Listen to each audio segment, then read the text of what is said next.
You on the other hand, you know what, I'll say this for you, Vince. So the time is 7 p.m. and I call this regularly scheduled meeting of the Red Oak City Council to order. Let it be known that notice has been posted in accordance to the Texas Government Code Section 551, and that we do have a quorum with all council members present. Councilman Drake, are you able to lead us in an invocation and pledge allegiance? Yes, sir. Okay. Please stand. Father, we come to you this evening to ask foremost for you to forgive us for our sins. Father, we thank you for this day. We thank you for your grace. Father, we ask that you're with Gordon, Tony, and his wife, Father, as they make the new journey, Father. We ask that your angels keep them covered, Father. Father, we ask that you continue to be with this council, the city, and everyone here, Father. We ask that you bless those that are here and those that could not be here, Father. We thank you for all that you do for us and each and one of us, Father. We thank you for the great people that run this city, Father, that we are able to look forward to, Father, and look to for leadership, Father. We thank you for all that they've done. And we ask for many, many more years of grace with this city, Father. We thank you, and we just ask for grace. Father, in Jesus' name we pray. Amen. Amen. I pledge allegiance To the flag of the United States of America and to the republic for which it stands, one nation, under God, indivisible, with liberty and justice for all.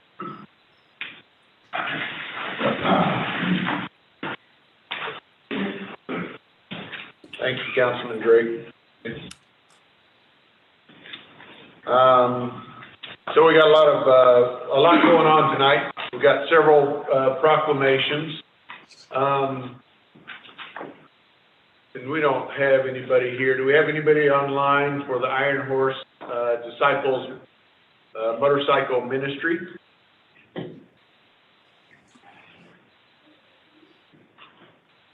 We'll make sure that we get this to them. So, the month of May is one of the months that we can actually call more awareness to the safety of motorcycle safety. Sure is hard to see those little boogers when they kind of slip up behind you, and it really takes due diligence, people not being on their cell phone, not texting, which is against the law. And just really watch out for, they have a right to be on that roadway.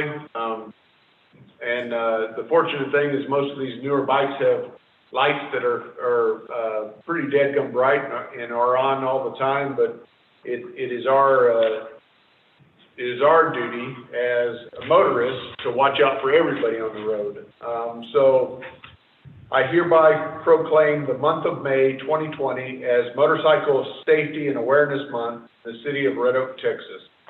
Further, I urge all residents to do their part to increase the safety and awareness within our community. So if we have a representative, we'll make sure we get this to them. Our second one, Chief Wolf, do you care to take this one? Or come up here? Anyway, you sent out a little email. So this is National Police Week. And I will stand. I apologize.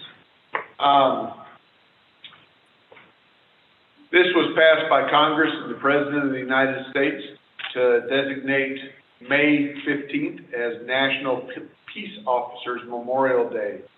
The week in which it falls is Police Week. It's sad when we lose any member of a community, and communities can be defined within city limits, but they can also be defined within organizations, fire, police. And it's a close-knit set of brotherhood. womanhood, I don't know how you call it, family. And it's sad when we lose officers. I make the proclamation that we give thanks to our police officers for what they do to continue to keep us safe and out of harm's way. Above and beyond, they tend to put themselves in harm's way to help protect us. So it's the small amount that we can do is to recognize them for Peace Officers Memorial Day and Police Week. So you want to share some statistics with us? So just to put it into context a little bit, so far this year in 2021, the total line of duty deaths for law enforcement for the first 4 months and 10 days of this year are 119 officers killed in the line of duty. Texas leads the United States in line of duty deaths so far with 19 for 2021. In 2020, Texas again led the nation with 74 total deaths and 362 total national deaths, with 74 in the state of Texas. And Texas, unfortunately, is leading the United States right now in the number of total line of duty deaths for law enforcement. So the proclamation that was passed by President Kennedy and by a joint congressional effort back in 1962 has become an opportunity for us to memorialize those officers that are killed in the line of duty and sacrifice their lives in service to their communities, as well as giving us an opportunity to praise the officers that get up every morning, put their uniforms on, and come to work and do the job knowing that there is the likelihood that they may not get to go home. So all this week, we're going to be honoring our officers by providing them meals. Tomorrow and Thursday, I'll be cooking for them on all of their shifts, as well as giving them some recognition and praise within the police department. And it's just an honor to be their chief and be able to recognize what they do day in and day out for the citizens of Red Oak. We thank you all.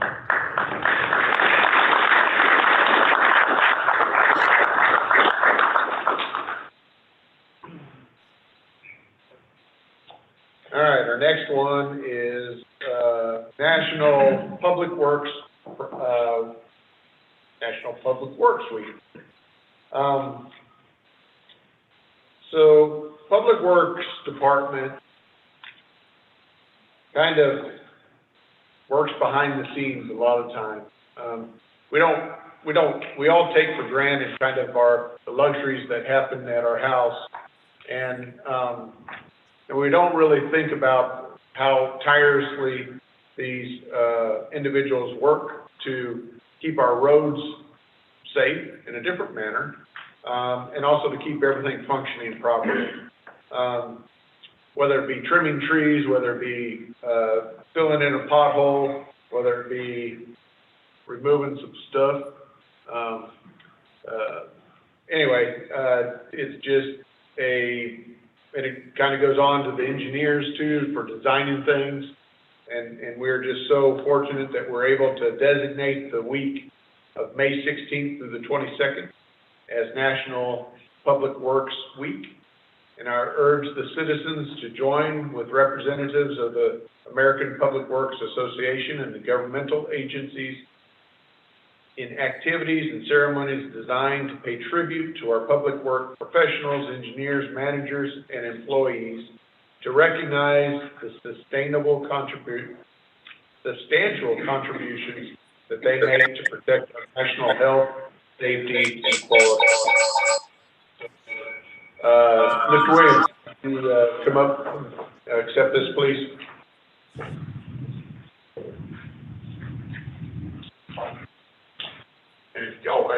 Mr. Bedford, if you'd like to come up too. Thank you very much for what y'all do for our citizens, and please take this on recognition, and care to speak on anything, that'd be great. So, Maybe just can't do it without Mayor and council and your support for, allowing us to be able to take care of our citizens. So, Yeah, but we want to, want to thank y'all as well. and, again, I'll put our city above any of the other cities around this area, and I think y'all work hard. And the little bit, even during weather times, y'all are out there, y'all are, it's freezing out there, you have to fix a water line. That goes, a long way. A lot of times we take for granted, and y'all have to get out there. You don't know any boundaries. You have to get out there and do that. So thank y'all very much. Thank you.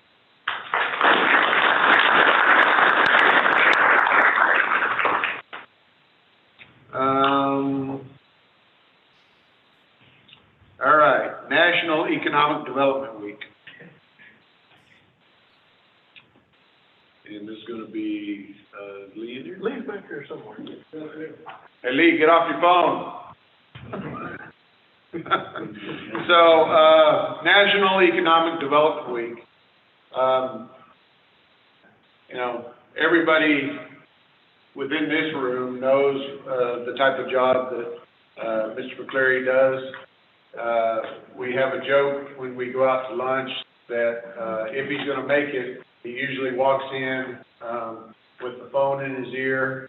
He's always pressing the flesh, to be able to get businesses, and industries within our city limits. I think he kind of sleeps with that phone right next to him. He takes a lot of pride in what he does. And, we hereby recognize May 9th through the 15th as National Economic Development Week in the city of Red Oak, and remind individuals the importance of this community celebration, which supports and expands the career opportunities and quality of life. People don't realize that we're able to expand, like our ball fields, with the monies that come in for sales tax revenues. Well, those companies would not have been here unless Mr. McCleary would pester them and kept saying, you need to check out Red Oak. We've got the demographics. You need to be here. And they would decide to come, and lo and behold, look at Chick-fil-A, how big of a hit that has been, as far as the plus others, everything else that I can't think of right. So, but anyway, thank you for your hard work, and you're here to speak on anything else that you can share with us that might be coming. It's been a blessing and honor and a privilege to be here, and thank you very much for kind words, and thank you. Great things are happening. Best is yet to come. Thank you very much. Thank you.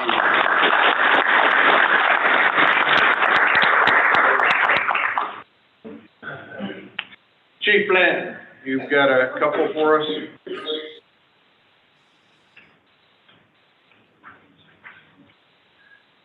Mayor, Council, thank you for having us. We have some of these guys that are sitting out here in the audience now, know that this is coming, but, on April 29th, around 3:20 in the morning, B-Shift Station 181 responded to a call for a woman in labor. When they arrived on scene, Engine 181 made contact with Mom, who was already in the passenger seat of the vehicle in active labor, delivering a baby. Our crews assisted Mom and began giving first aid to Mom and the baby.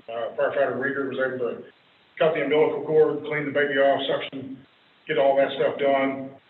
Driver engineer Grant Bruce assisted Dad with gathering things to go to the hospital. Captain Usher and Firefighter Rieger moved the baby and Mom to the ambulance, get them ready for transport. Mom and baby were transported to the hospital by AMR. It was a very great outcome, very successful. And while we respond to these calls of labor calls, I don't say on a frequent basis, but we do respond to those. It's rare that we have somebody that's actively in labor and that our crews get to contribute to that degree of delivering a baby. This is just a great example of teamwork, dedication, and training that has come together for the best possible outcome that anyone can ask for. I'm extremely proud of our members for performing flawlessly and bringing a beautiful life into this world. I'd like to recognize these members with a baby delivery accommodation, which recognizes our members that assisted in bringing a new life into this world. Captain Jared Ushery, driver engineer Grant Bruce, firefighter paramedic Andrew Rieger, and probationary firefighter Wyatt West. Wyatt's not here, but the rest of y'all can please come up.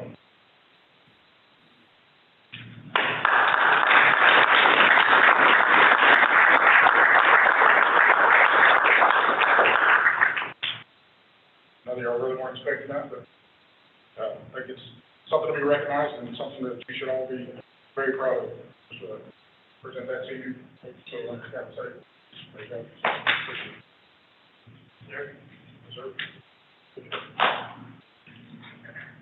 Yes, sir. Thank you.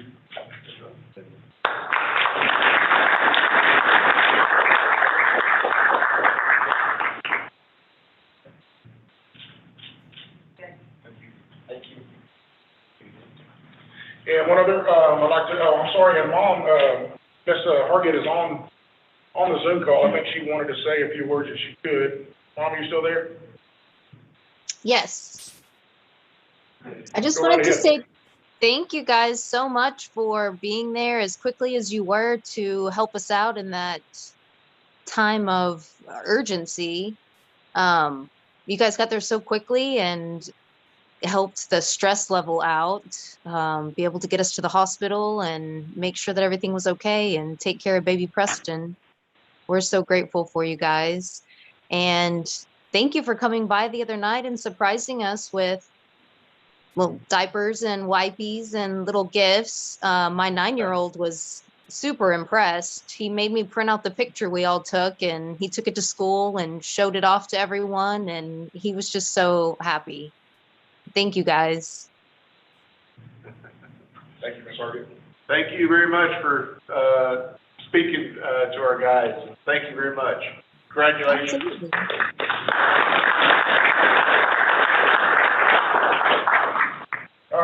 One other, I'd like to introduce a new firefighter, Reagan Rice. He's also on here.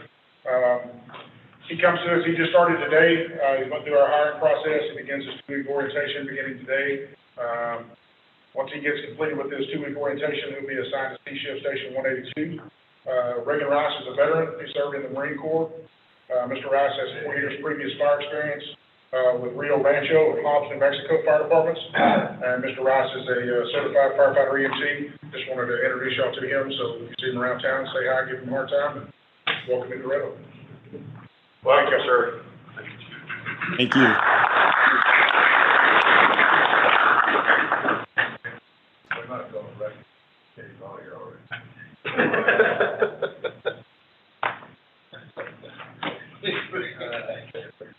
Have another period. All right. So, tonight's a special night. We have to do a resignation from someone from our P&Z commission. And so, I assume that an action item? Yes. Okay. All right, so we have to accept the resignation of Willie Franklin Jr. from the P&Z. Can I entertain a motion to accept that resignation? Councilman, who said that? You? Yeah, Drake. All right. Second. All right, Councilman Drake and Councilman Goodwin. Those in favor? Okay. Everybody's here, we can raise our hand now. All right, cool. So that's 5-0. All right. The reason why that's kind of important to be able to do that first is now we actually get to administer the oath of office and present the certificates of election. And before we do that, or when we do that, when that actually transpires, is Mr. Franklin will actually take a seat on the city council. And when he does that, then our longtime friend and colleague is retiring from the city council. and we had a little celebration beforehand, but, publicly, to the community, I just want to say, to you, Councilman Tony, thank you for your service. You will be truly missed by the citizens of Red Oak, and, Godspeed.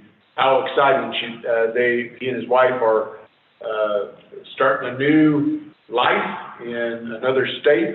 Otherwise, I think he would still be here, but, he, gave countless hours to the citizens of Red Oak, and we are just so thankful for your service. Thank you. It's been an honor and privilege. It was our privilege to know you and to have you as a friend and to watch out for our citizens. So, now I will have our, city secretary, Ms. Stevens. She'll come up and we're gonna administer the oath of office. Mr. Franklin,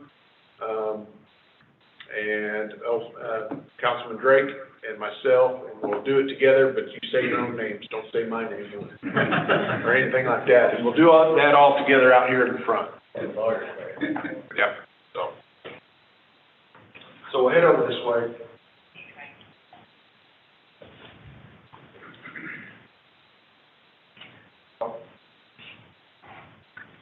Before y'all leave, you'll each come by and sign these.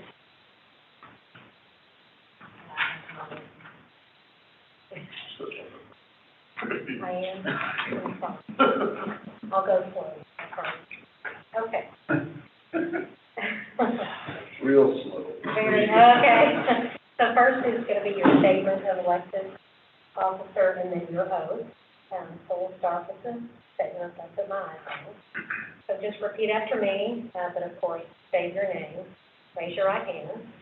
So I state your name. I, William Franklin, Do solemnly swear or affirm do solemnly swear or affirm that I have not directly or indirectly paid, that I have not directly or indirectly paid, offered, promised to pay, offered, promised to pay, contributed, or promised to contribute contributed, or promised to contribute any money or thing of value, any money or thing of value, or promised any public office or promised any public office or employment or employment for the giving or withholding of a vote for the giving or withholding of a vote at the election at which at the election at which I was elected, I was elected, or as a reward or as a reward to secure my appointment to secure my appointment or confirmation, or confirmation, whichever the case may be, whichever the case may be, so help me God.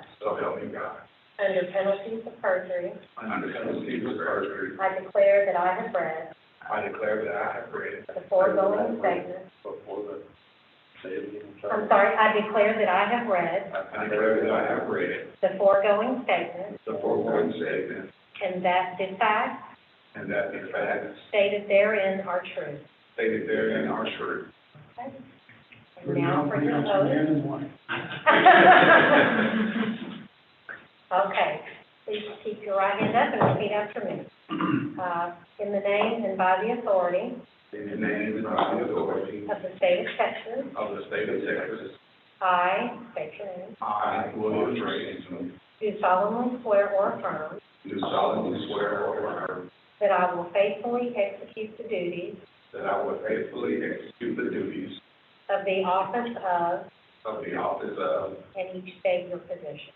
Mayor, City Councilman, Place 3, City Councilman, Place 1, Of the city of Red Oak, of the city of Red Oak, and will, to the best of my ability, and will to the best of my ability preserve, protect, and defend preserve, protect, and defend the Constitution and laws the Constitution and laws of the United States and of this state, of the United States and of this state, so help me God. so help me God. Congratulations.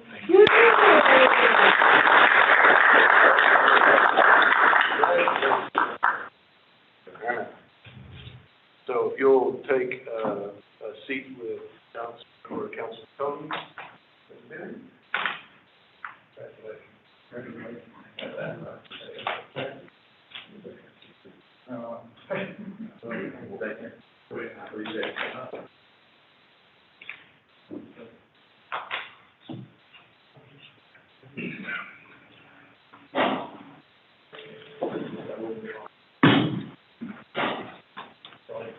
Okay.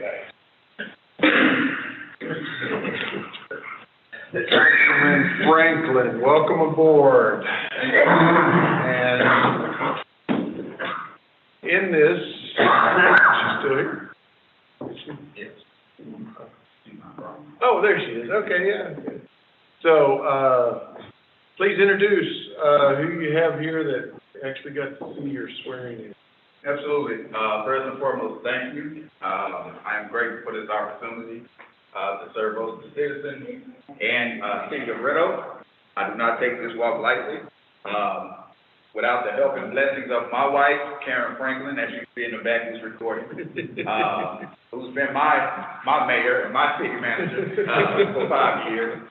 She's in education as well. And again, thank you. If you see her around town, give her a hard time as well. And find her a board to sit on.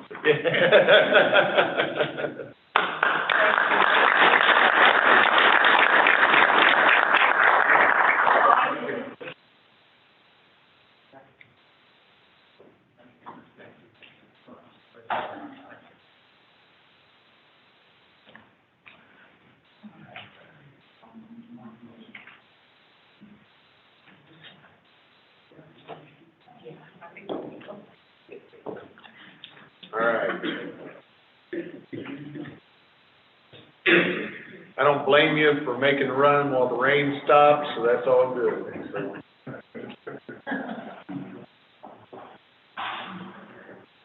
All right.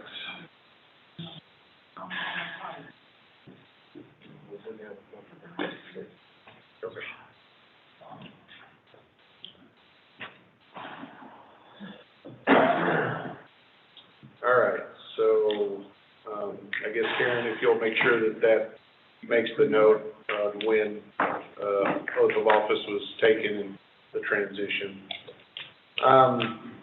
So citizens' comments at, 7:27, and we have a couple who were submitted online. So one is from John Lormouth Jr., 106 Post Oak Drive, Red Oak, Texas. And that is a basic question. Are there any apartments coming to Red Oak soon? And that would depend on the definition of soon. But we do have some apartments planned for the area, kind of the northwestern quadrant of I-35 and Old Willow Road. There will be a new apartment complex coming in there. The other is from Eddie Solis, and I believe he's on here tonight, but I'll read this, and then I think he has his hand up to speak. But he is at 416 North Lawrence Road. Phone number, he is inside the city limits. And his concern is excessive traffic with delivery trucks, cement trucks, which probably exceed weight limits. We need to reroute all these heavy trucks. School traffic, school bus traffic is excessively high. High school students walking home down North Lawrence Road on the edge of a two-way street is an accident waiting to happen. And speeders all day long, especially when high school students are walking home. I am requesting a traffic light at the intersection of North Lawrence Road and Pierce Road, or a three-way stop, maybe speed bumps all the way down North Lawrence to slow down speeders. The speed limit is 30 miles an hour, and the school zone needs to be extended down North Lawrence Road with flashing lights. School bus drivers and all of the drivers that come down North Lawrence Road completely ignore speed limit and school zone signs. A survey was done in 2019 by Lieutenant Jim Langham to support high traffic and speeders. Okay. Mr. Solis, do you care to speak anything else about what was just read? And I believe you're muted, Mr. Solis.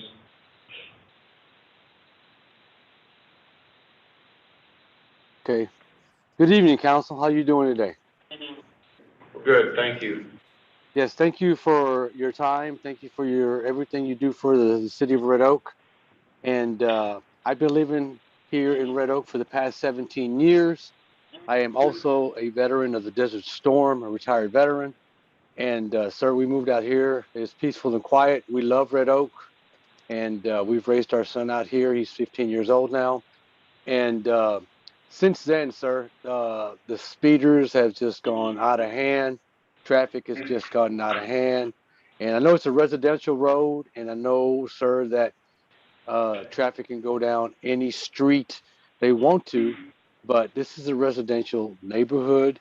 We just had a couple of weeks ago a fatality accident, which hit home here in the neighborhood in Red Oak.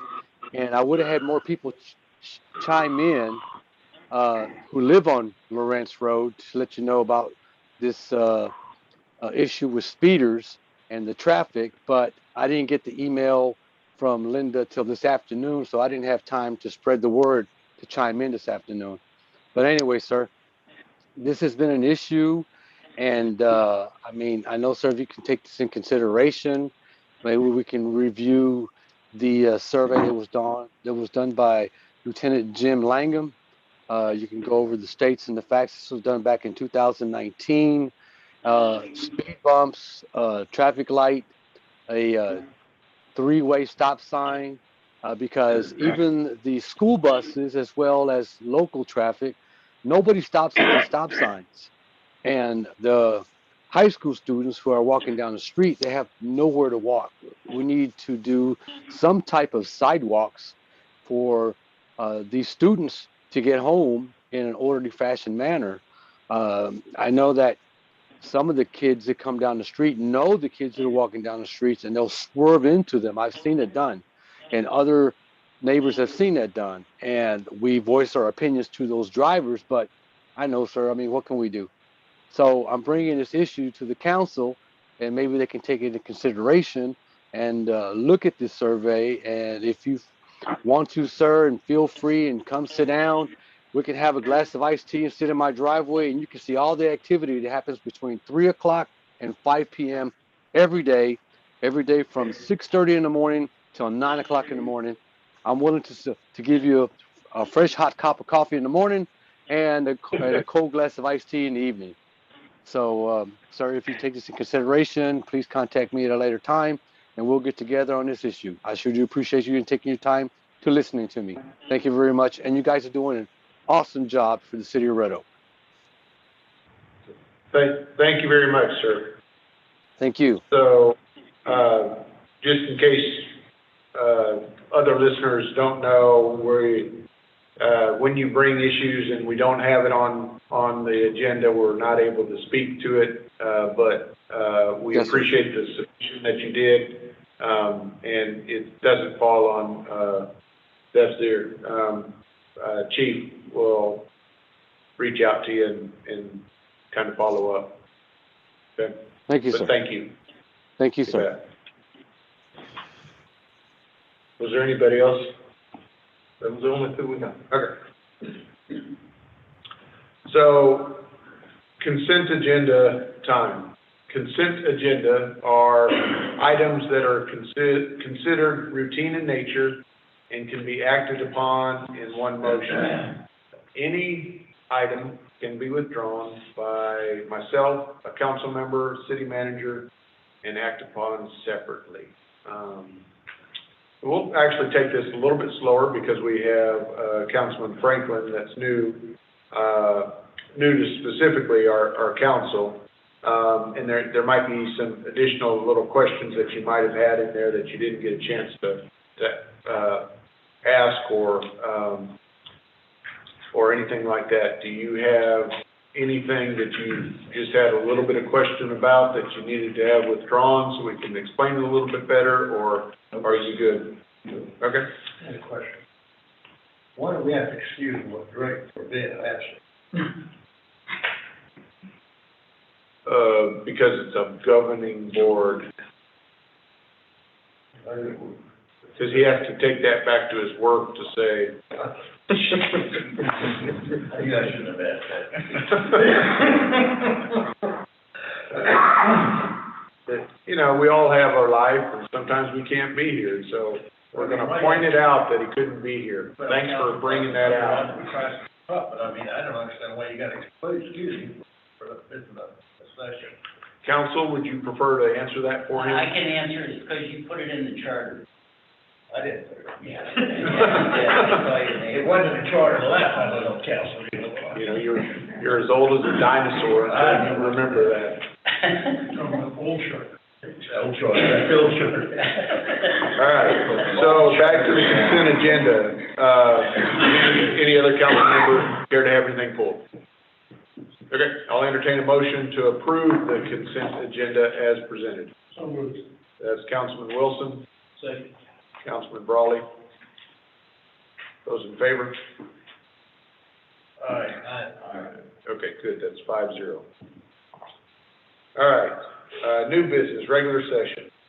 Item 8, consider adoption of resolution number 21-034 of the City Council of the City of Red Oak, Texas, supplementing the resolution number 21-027R, extending and amending the state of emergency as a result of the COVID-19 virus, providing for interim public safety measures, providing for a face covering requirement in city buildings and facilities, providing a moratorium for the enforcement of the mobile food vending, and providing a republishing of resolution, providing a severability clause, and providing an effective date.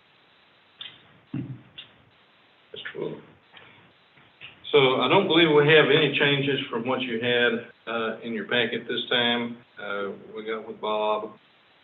Really, only a couple of things that we're looking at is actually opening up all of our facilities to day-to-day operations, but still requiring some of the safety measures.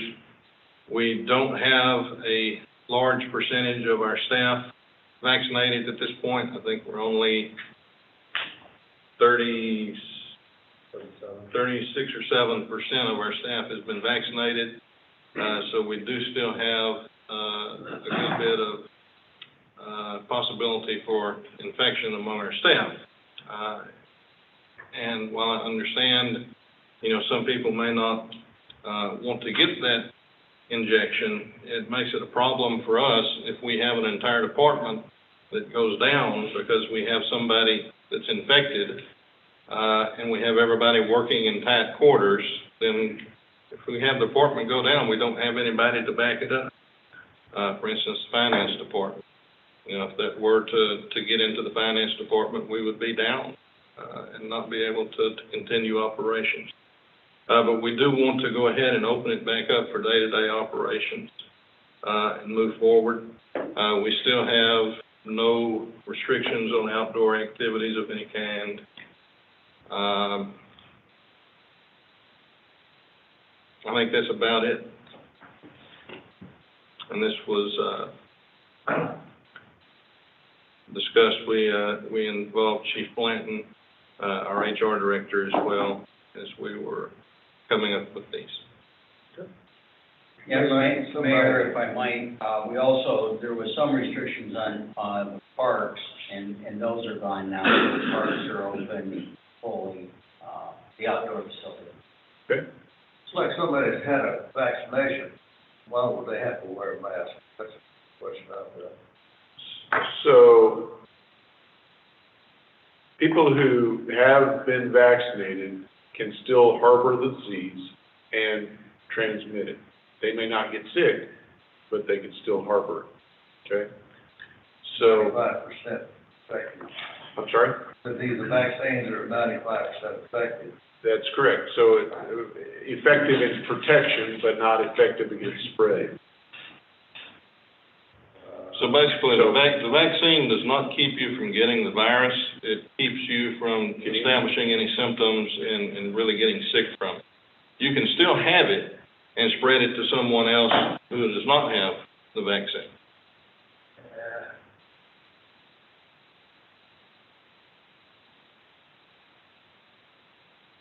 And if you had two people in the same room and both of them were vaccinated, you're probably not at as much risk, because they're both vaccinated. No, probably, it's about 95%, you're not gonna get, You're not gonna get sick. yeah. Or, I don't know what they mean by 95% effective. That usually means you're not gonna get stuff. Yeah, protection for your own immune system, your own body. And so if you got a 95%, yeah, I don't see the reason for wearing a mask, if you've had the vaccination. Those that haven't had it, I can see reason for it. On the Let's Go Channel 11 last night, and they said that the Pfizer vaccine is very close to getting full FDA approval. And at that point, a company or a city or whatever it may be can require to get vaccinations. So I don't, that's what it said on the news, but I don't understand why. I mean, if the FDA is getting full approval, then I don't see why anybody would get required. So people having it. That's all I gotta say. Mayor, if I might, you know, the governor in his executive order said we could not have a vaccine passport. Yeah. And what that means is, as a way to protect the staff and other citizens would be, you could only come in the facility to get a vaccine. Yeah. So that would help protect the staff and vice versa. And since we can't do that in Texas under that gubernatorial order, that we've got to take some extraordinary measures. So one way we could control that is requiring only people that had the vaccine exposure purposes are less likely to shed the virus. So we've got that constraint. So, and maybe that'll change when you get the herd immunity, maybe that GA35 will let. Thank you, Mayor. Thank you. Any other discussions on that? Mr. Mayor, we have it worded in there that it cannot be a arrestable offense. Right. Right. Are we allowed to have fines? What was the question? No, I don't think Allowed so. to have a fine? No. So why do we have it worded in there just that it cannot be an arrestable? We have the right to ask you to leave if you don't meet the requirement, and then once you don't leave, then you can be given a criminal trespass. So wouldn't it be more clear to say that no criminal penalty? I'll change it any way y'all want to. No, it just seems vague to me to say you can't be arrested, but it sure sounds like you could be, by leaving it open, at least. You can have potentially a civil fine, but we've chosen that. Okay. Yeah, I think wording it like that would be fine, though. But I think, Bob, doesn't the governor's order disallow you from fining people as well? Yeah, we're a home rule city, so potentially we could put a civil fine on it, but then we probably wouldn't want to do that. Yeah, so really the only thing you're gonna do is ask them to put the mask on. If they refuse to do so, you ask them to leave. If they refuse to leave, then you would do the criminal trespass warning. But there would be no criminal penalties, like Councilman Brawley's saying, wearing the mask itself. Couldn't give you a ticket for not having a mask.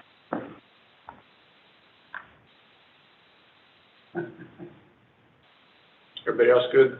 No.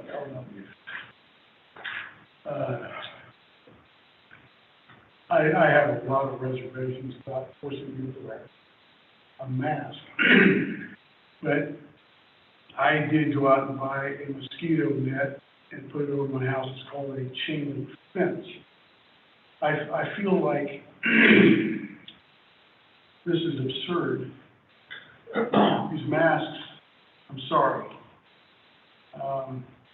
The research that I've done, they don't really work. The person that's wearing the mask is going to get sick from his own carbon dioxide breathing. We're talking about a disease, even at my age, advanced age, of a recovery rate of over 98%. That's better than the known flu. More people have, percentage-wise, dying from the flu. And the vaccine, I'm sorry, just from a religious background, I won't take that because you take aborted baby parts and they're researched to do this. I'm sorry. You'd asked me several weeks ago about taking a vaccine to travel. If I have to do that, I guess I won't travel. But I love this town, I love these people, and I love you guys. But I think we're trying to put too much on people. We're usurping freedoms and liberties. I stand against this proposal. I will not vote positive. Okay. Anybody else want to speak on this?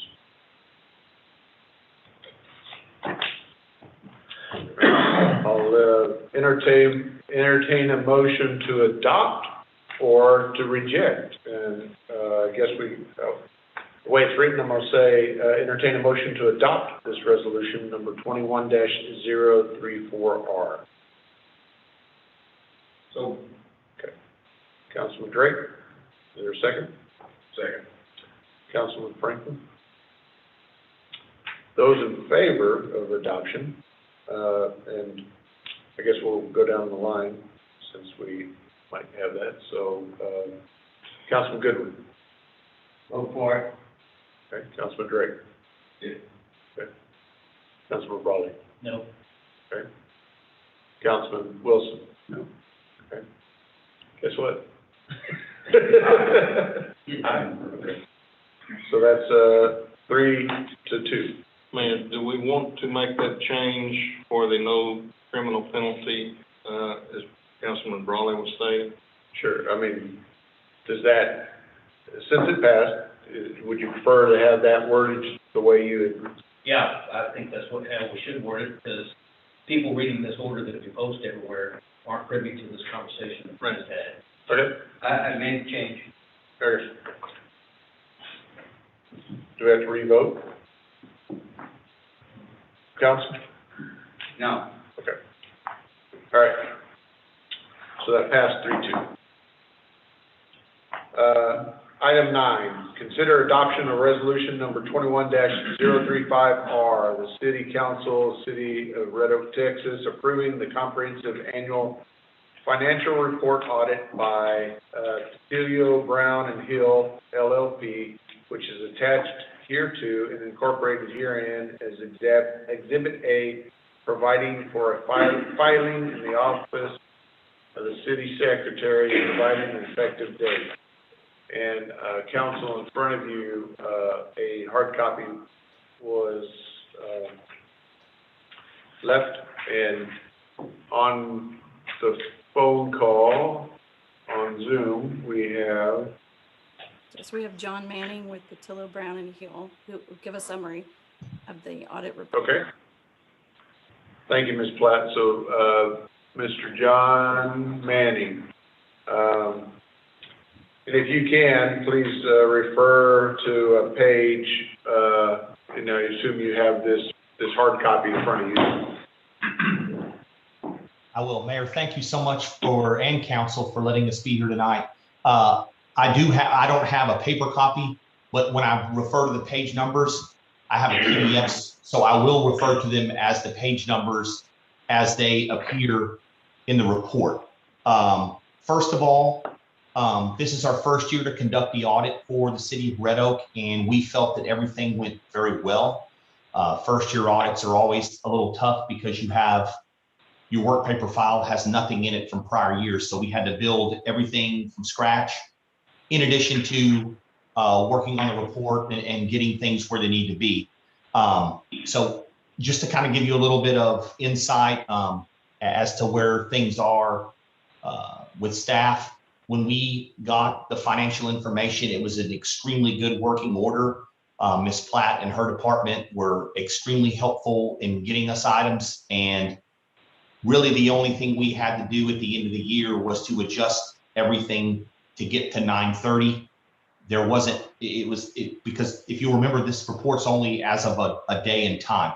So we didn't have to have a bunch of entries where sales tax was not right, property taxes weren't right. We had to sit there and correct those because they were errors.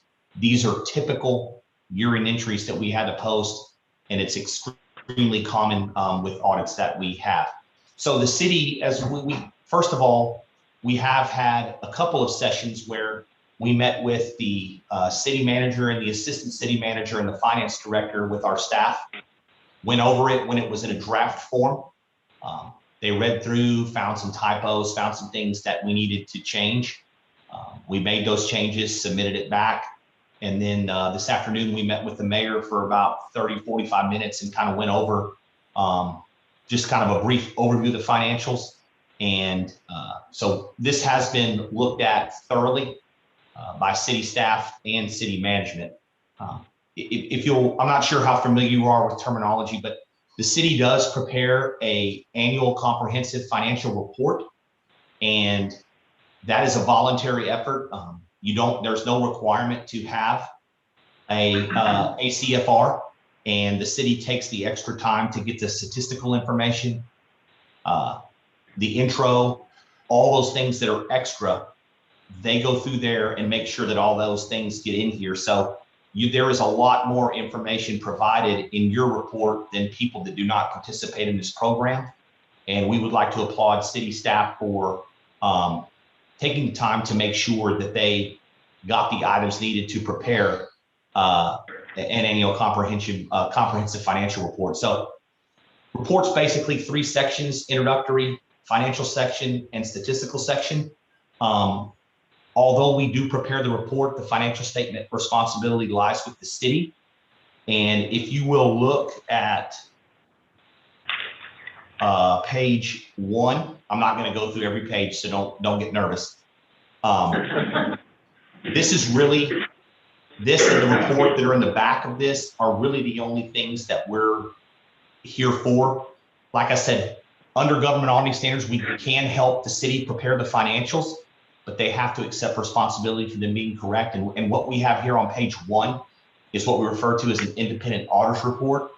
And we were able to offer an unmodified opinion, which means the numbers, disclosures, and everything included in this document are accurate and materially correct as of September 30th, 2020. So of the 4 types of opinions that we can offer as outside auditors, the unmodified opinion is the highest level of assurance that we can offer. So we've talked about this twice now, but I want to make sure council hears this, that this isn't just a finance department accomplishment. This is a citywide effort.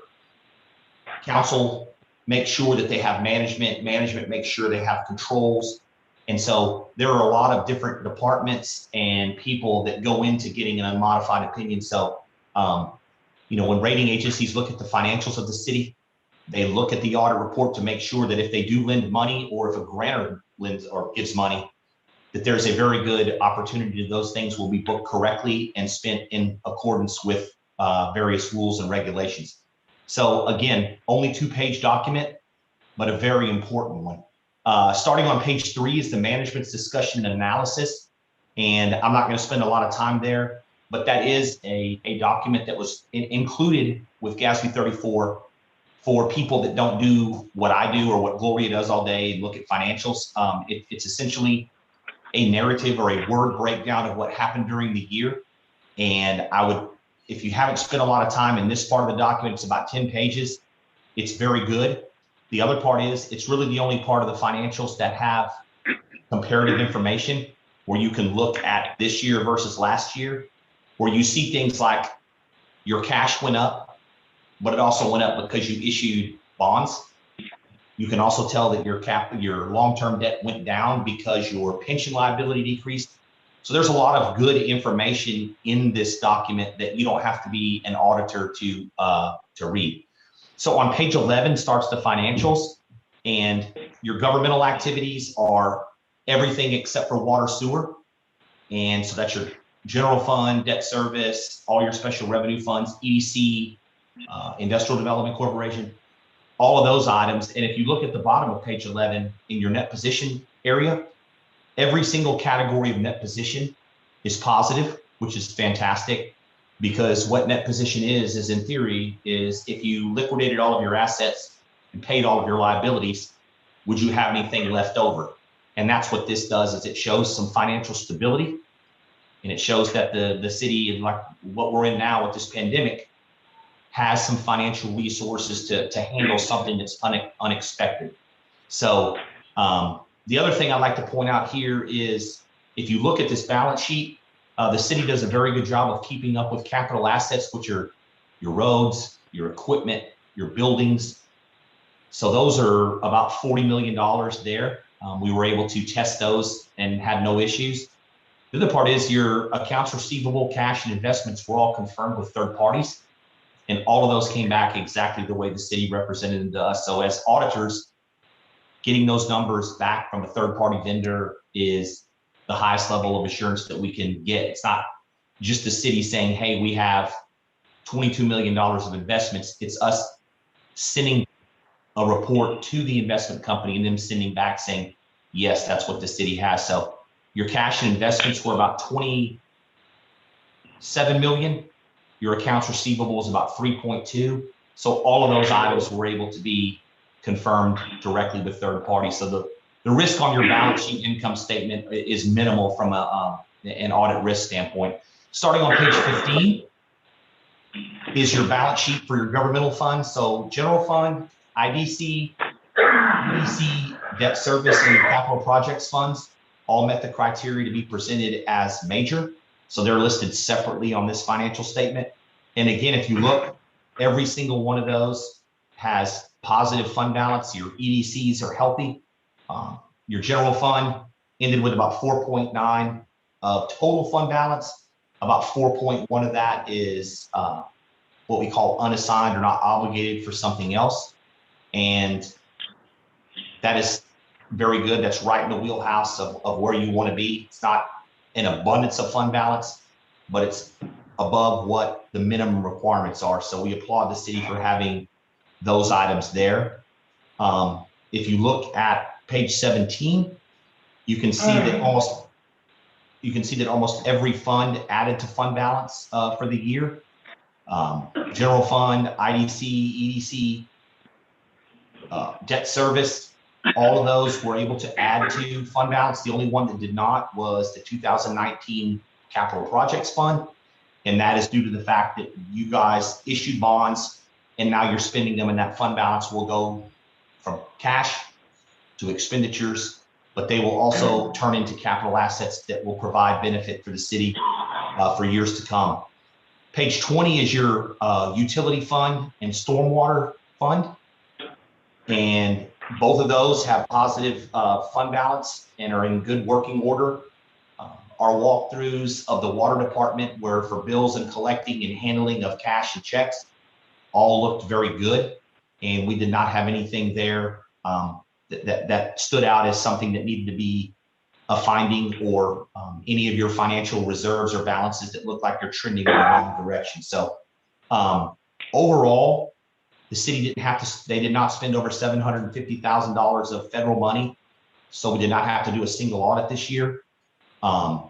We did have one item that we refer to as a finding, and there was an issue in procurement with some bids, but the city is already, if you look at that finding in the back, you will see that management has a response, and we feel very sure that in 2021, that item will be marked as resolved. We, as a requirement of doing these audits, if we do have a finding, we are required to follow up on those in the subsequent fiscal year and give a status on where we're at with that finding. So we feel that the city will be in 100% compliance with that finding next year. So all in all, a very good audit. The people at Red Oak were very helpful. They were very respectful of our time. They have to do their regular jobs while our staff is out there asking for things and asking, put this in portal, can you grab this for us? What happened here? And Gloria and her staff, the city manager and the assistant city manager, took time out of their schedule to go over the draft. So all in all, a very good audit report for the city of Red Oak. And with that, if anybody has any questions, I'll be glad to entertain those now.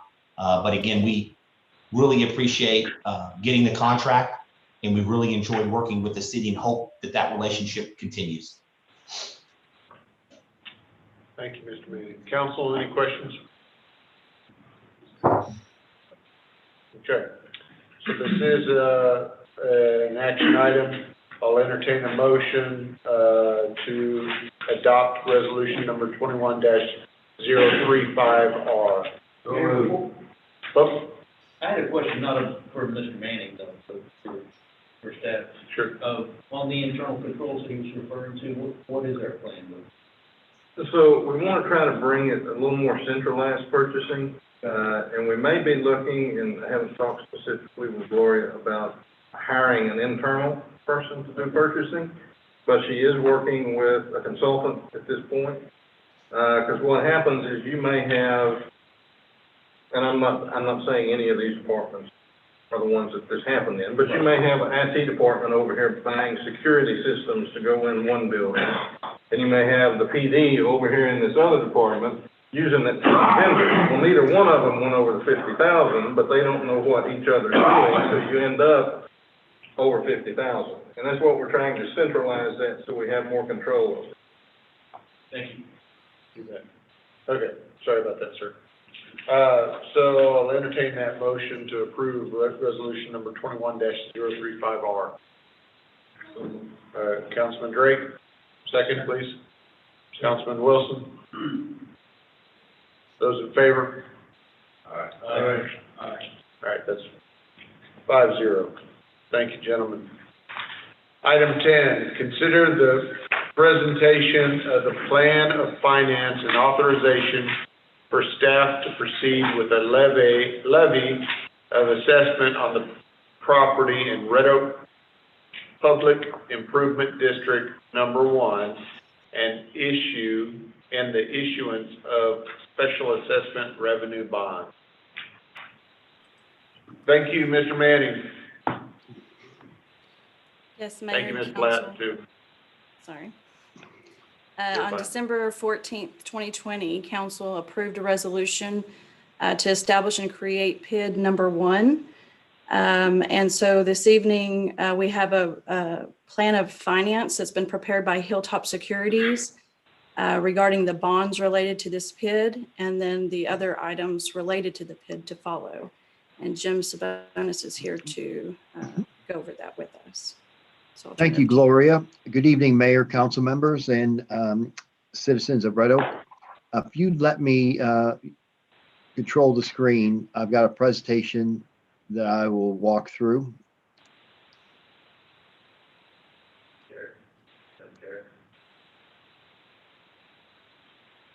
You might share, so he can share the screen. Can everyone see the overview of public improvement districts and the Red Oak Public Improvement District Number 1? No.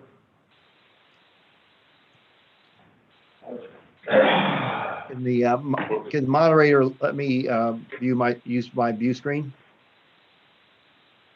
There we go. There you go. Yep. There you go. Thank you. Tonight, I'm going to do a brief overview of public improvement districts and a summary of the proposed Red Oak Public Improvement District Number 1. Jim, I think sorry to interrupt you. I think we're sharing the wrong screen here. John. You'll have to share it. You'll have to click on share screen. Jim, can you try to share your screen again from your computer?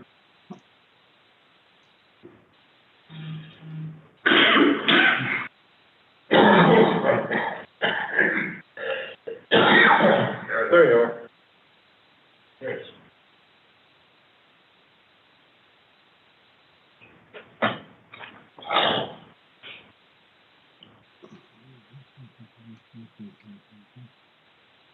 Bear with me. We've been working on the Red Oak Public Improvement District for a number of months now. And previously, at the beginning of that process, I did an overview of what public improvement districts are. And I'm going to briefly review that for the benefit as a refresher for those who participated and for an information, new information for those that are new to this process. And then we'll go into a discussion about the public improvement district number one, that is just about to move forward.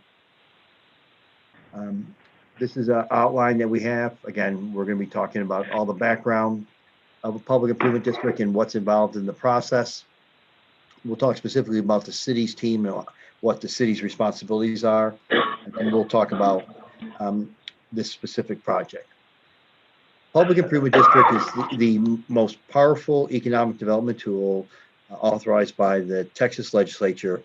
It allows for the levy of special assessments by petition of a landowner on his property. Those assessments reimburse a landowner or developer for special benefits that are provided: water, sewer, drainage, roads, any variety of public improvements. Now, while these are public improvements and the type things that we're talking about are the typical things that developers do, what really takes place is that as an economic development tool, and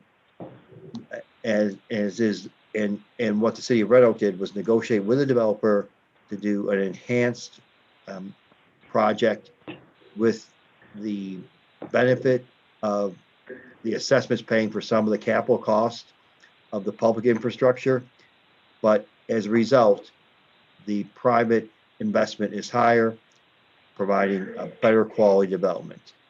These costs are, these assessments are put in place. The statute indicates that the benefits received have to be greater than the assessments put in place. What makes this unique is that it's a way for a developer to receive funding and have that funding paid by future landowners. It's monetized. It is actually levied and collected on the tax bill. It's similar to an ad valorem tax, but it's second to the ad valorem tax and prior to all other liens on a property. In summary, there are hundreds of these being done in Texas, and they've been used widely by cities to achieve their strategic goals and economic development. As I indicated, there's clearly defined public improvement that are put in place. There's what's called a service and assessment plan. That service and assessment plan indicates exactly what proposed improvements would be paid for. It actually indicates on the types of property that are there, what the assessment levy would be on the projects. And usually what is done based on a tax equivalent basis. And you'll see later that they look at the different lot categories, 60, 70, whatever the size of the lot. They look at what the lot value is and then what the ultimate build-out value is, and they determine a tax equivalent rate that each pay, so they all pay equally, fairly based on the value of their property. Very similar to how we levy our ad valorem taxes, with the one difference is once the assessment's levied, it's fixed and it doesn't change. These assessments are paid in installments over time, but they're subject to prepayment by the landowner at any time. One difference between it and ad valorem taxes, that when someone pays ad valorem tax to the city of Red Oak, there's not an ability to prepay, it's just an annual fee they have. Or when a homeowner is involved in a public improvement district, they're given notice about what the assessment is, what the annual payments are for that, and at any time, if they choose to, they can call and get the payoff just as they can on a mortgage. To be valid for foreclosure, it must be put in place prior to a homestead. Again, they're junior to property taxes, but senior to all their financing. When debt's issued and when those are put in place, we have to indicate the max amount of debt issued, the interest rate, and the project timing and phasing. These assessments are monetized through the issuance of special and limited assessment revenue bonds. I was involved in 2007 in the first modern assessment bond, revenue bond done in the state of Texas, and have been involved in 100 since then. And this is unique in that the city actually levies assessments, collects the assessments, and use those assessments to pay back bonds as issued. But we have developed a legal structure that I'm highly confident isolates the risk and the financial responsibilities into the public improvement district itself. It clearly indicates that no funds, no taxes, no liability is the city. It's only on the collateral is the assessed property and the assessments generated from the assessed property. The city has responsibilities. When we issue general obligation bonds or we issue revenue bonds to fund our streets or sewer, we come up with a plan. We actually will levy ad valorem taxes or water and sewer rates. We collect those. If someone doesn't pay ad valorem taxes, we foreclose on them. When we receive the taxes, we pay our bond issue.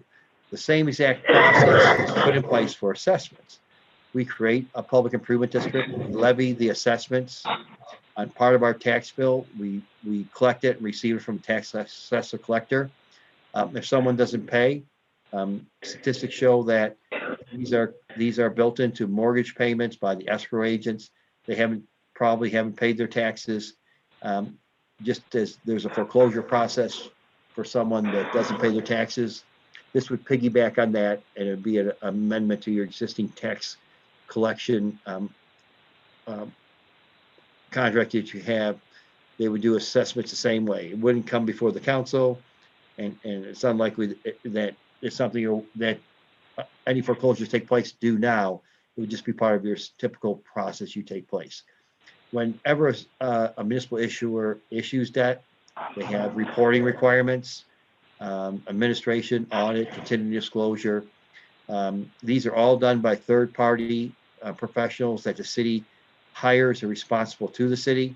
All the costs and fees involved are paid through the assessments themselves. One thing, as your financial advisor, I can commit, and it's our goal and what is being proposed, will have no impact on the city's credit or its cost of capital or access to capital. It's a special revenue source that's isolated.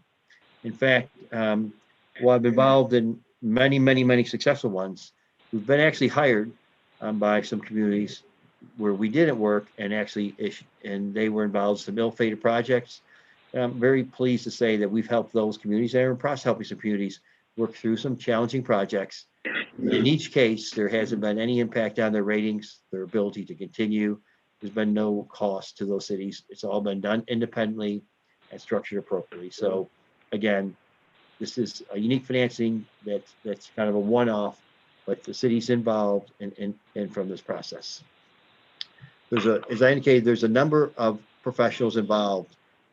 You have your city staff, your city attorney. I'm your financial advisor. The city has a bond counsel. It hires an appraiser, an assessment administrator. All these professionals are very similar to the professionals and overlap to professionals to help the city when it issues any of its debt. On the other hand, that when we sell debt, there's underwriters that buy our debt. Those underwriters have their lawyers who verify the information we provide them and give opinions to them. And there's a trustee, and in the case of a trustee is a trustee receives funds, in this case, the assessments, and through an indenture that details exactly how those funds are allocated, similar to a lockbox scenario. It controls the funds based on what we've agreed to in an indenture to make sure that exactly what is proposed in the agreement's done. It's a unique situation where there's guaranteed that there's no party can interrupt the process. It's done through the independent trustee process. And then there's the developer, and this is unique. And because we're working with the developer as part of an economic development process, the developer has input and they have their development counsel and engineers. But what I'm clear to say, and I know the city staff's been involved in dozens of long hours of calls and discussions as we work through this process. We've had initial planning meetings working with the developer. We've gone through the process of the petition, public hearing, working group meetings. We've actually drafted bond documents. We're working through the entire process. And tonight, you're going to see where we're providing the service and assessment plan in a draft form, calling a public hearing to actually put the final assessment plan in place. With that assessment plan in place, there will be, in conjunction with the issuance of bonds and the funding of the project funds into the trustee escrow account, to move forward and to fund the projects that we've agreed to. So the reason we're here is we've completed most of the administrative processes and we're all in agreement. Now is the final steps to actually implement the assessment levy to support a bond issue in this process. But what I want to indicate to you that, and your city attorney's there and he can give his point. I know that Gloria and Todd have been heavily involved and with the rest of the staff, is that there's a number of people from the city side looking over this process to make sure this follows the best practices that a bond issue of this nature can. What takes place here is, and I'll start with the assessments. Once assessments are levied, a landowner pays assessments, the tax assessor collects it. The issuer receives it, but the issuer in this case will assign those assessments to a trustee. The trustee, through an indenture, will allocate the funds first to pay any administration, so there's no cost out of pocket to the city. The pledge revenue fund would be there to pay the debt service on the bonds, and there will be a debt service reserve fund in case there is any missed payments to make sure that there's no interruption in payments to the bond investors. A very structured process. From the bond investors, when they buy the bonds, they would actually buy the bonds from an underwriter. The underwriter works with a trustee to ensure that there's creditworthiness through debt service reserve, capitalized interest, and other funds. But ultimately, there's a project fund, and that project fund is held.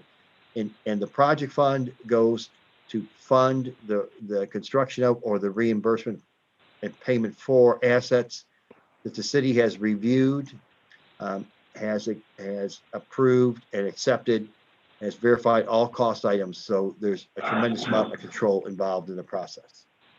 So in summary, this project is proposing to issue bonds. There's been a lot of time spent working through what this project is and how we would do that. And I'm going to kind of walk you through that right now. Red Oak PID number 1 ultimately will be approximately $211 million in value added to the city. There will be approximately 654 homes built there. What's being proposed is 2 phases. Phase 1 will be 322 homes, divided between 50-foot and 62-foot front foot lots. The average price point of the homes expected to finish out will be $293,000 for the 50-foot, $364,000 for the 62-foot. These homes will generate about $105 million of incremental value to the city. This is what the first assessment levy will be put in place.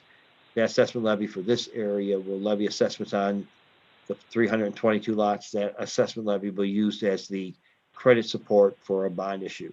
At some time, as they move forward and they've absorbed the lots in phase 1, they'll developer, with this success that they've had, we expect them to seamlessly move into phase 2, and somewhere as they move into phase 2, they'll come forward and ask for the phase 2 bonds be funded, so they have funding for the infrastructure. Over our experience, we've done many projects where we've seen this process planned out exactly as proposed. The levy assessments on the phase 1 assessment, we're looking at a total levy of $5,657,000. It's equivalent to a 38-cent incremental ad valorem tax on each home. Those bonds will support bonds issued by each phase. The first phase of bonds, as I indicated, would be about $5,657,000. That and $8.8 million of funds from the developer will fund about $14.5 million of projects. The projects will be split between 13.2 million of actual capital improvements and the cost of issuance. The bonds will be expected to be 30 years. These would be assessments paid over 30 years. Currently, we expect the interest rate to be about, we're using for planning purposes, 4.25%. But our expectation based on recent similar sales would be that today's market, we expect the underwriter to be able to come in at a slightly lower rate than that process. This is actually an important, really important slide. When my councils who I work with, like you and Red Oak, asked me, what are the important things? We're going to talk about issuing bonds. We're going to talk about lots of different aspects of the project. But as a council member, what's important for you to know is that when you levy the assessments, you actually levy those assessments and annually, just as you update the city's budget and set that year's water and sewer rates, that year's ad valorem tax rate, you'll levy that year's assessment levy. And so what I want you to know that in phase one, the assessment levy will be, as I indicated, about 38 cents per home based on the 293,000 value of the 50-foot front lot. It'll be about $1,118 per year. So when the homeowner receives their tax bill, it'll be very similar to what's indicated here. Funds go to the different overlapping municipal entities, including the city of Red Oak, and it'll show $1,118 going for the PID levy to be split between the administration and the repayment of bonds for that PID. The 364,062 square foot lots will pay approximately $1,386. And so when I talk to councils, one of the things I talk to them, they look at the quality of development, what's strategically being achieved, the benefit that's provided the city overall, and the unique benefits provided to that development. That those are type things that justify why these assessments are put in place and why people, typically the type of assets that are funded by this type of agreement are reasons why people pick these developments to go forward with. I will say that the overlapping tax rate of $2 and just under 90 cents is moderate. We're working on many throughout the Metroplex, and many that are starting to take place in other places in Ellis County. And the 38 cents is a moderate assessment levy compared to the variety, the number of districts that are taking place right now, and one that we think should be well received. There's nothing unusual about this. Another way to actually look at this also is that, an alternative development tool that would take place, and for the council members to keep in mind, when sometimes developers choose to use a utility district and to develop in the ETJ. In the ETJ, they'd be charging $1. And so when you look at this overlapping tax bill, take the city of Red Oak's tax rate and the assessment rate, add them together, it's about $1.08. They're compared to $1 that a municipal utility district would be charging. But what would not be provided would be any of the public services that a city provides. And so the one thing that's important about this tool is that it's a tool for cities to use to incent in city development. And when developers use this tool, they keep in mind other projects that are being done, whether they're utility districts or other PIDs, and this one is very reasonably priced. Why is the city doing this project?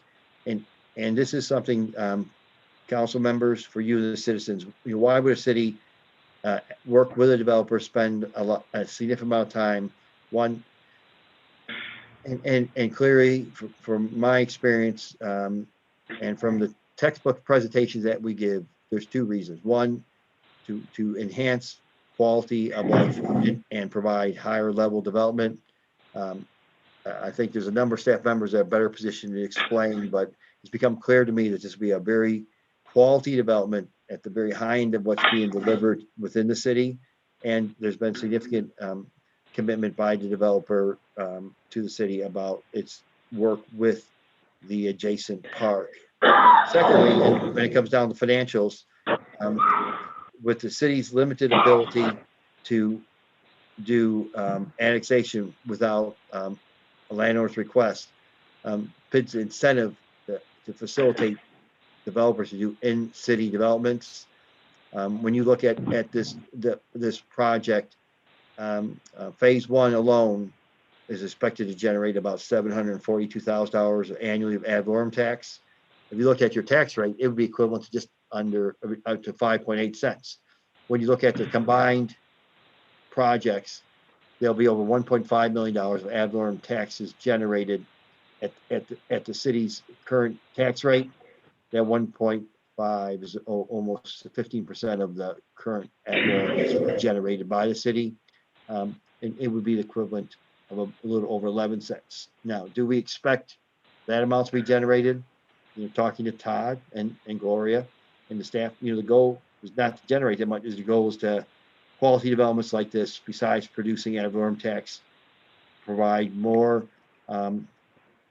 people to use and shop in the city, more sales tax, and hopefully projects like this continue to add to the efficiency of the government and provide the economic development cash flows that help the city long-term manage to reduce its tax rate and reduce the cost to the citizens. So in summary, tonight you've got a resolution determining the cost and accepting a draft of this service assessment plan, calling for a public hearing for June 14th, and then at which time that would be approved. And then on June 14th, the public hearing would take place on the assessments. With the approval of that, we also anticipate that'd be the day that the bonds will be issued. There'd be some amending documents done.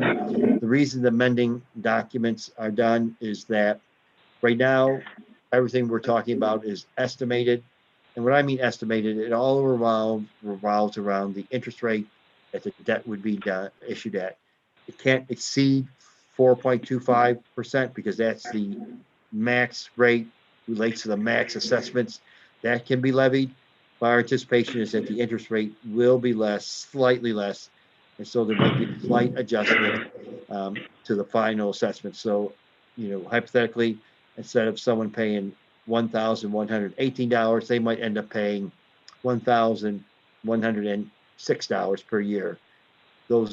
Once those numbers are put in place, if the council approves that on June 14th, those numbers will be fixed for the life of that property, payable anytime, but they do not go up.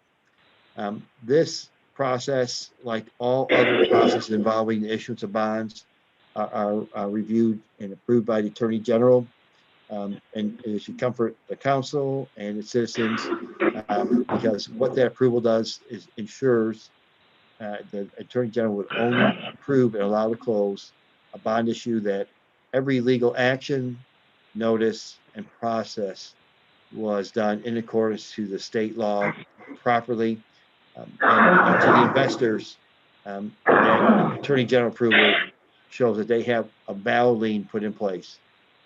It takes, we're looking at the approval process taking place and a closing before the end of June, at which time the funds would go into the city's trust account. That trust account is defined by the indenture, and as I indicated earlier, the indenture would indicate exactly what assets are built. They would have to be built. They'd have to be reviewed by the city staff and signed off on. All cost estimates would have to be brought in aboard.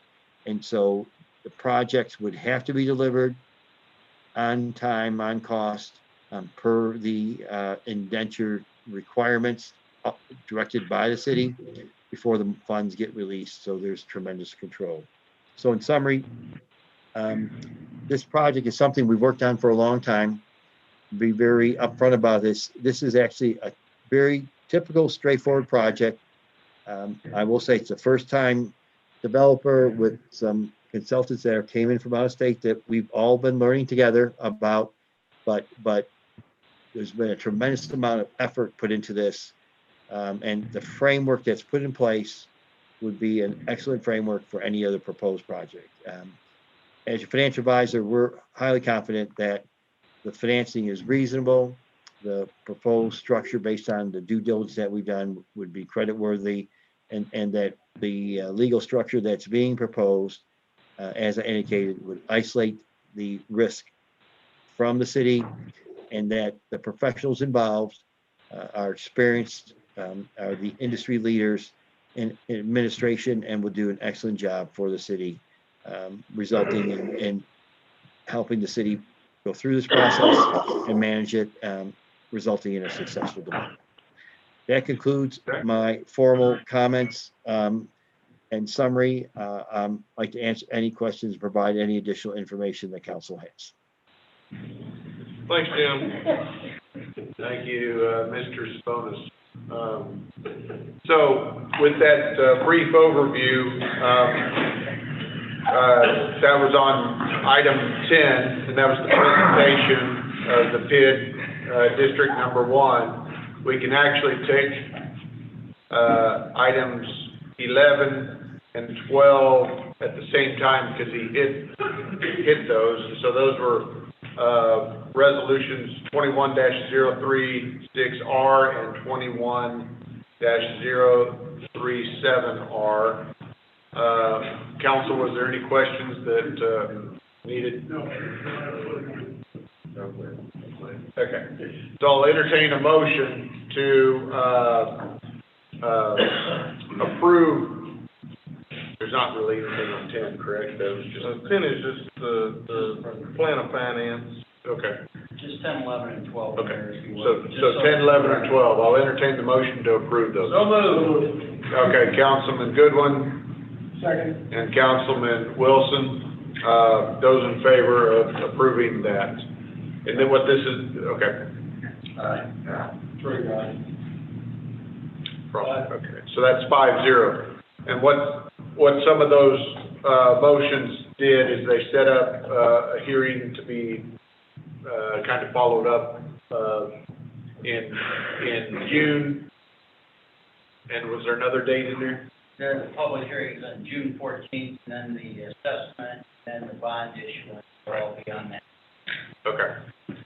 So, thank you, Mr. Sabonis, very much. Thank you very much. Thank you. We're excited about this because, like I said, it's going to be bringing some new revenue into the city, so thank you.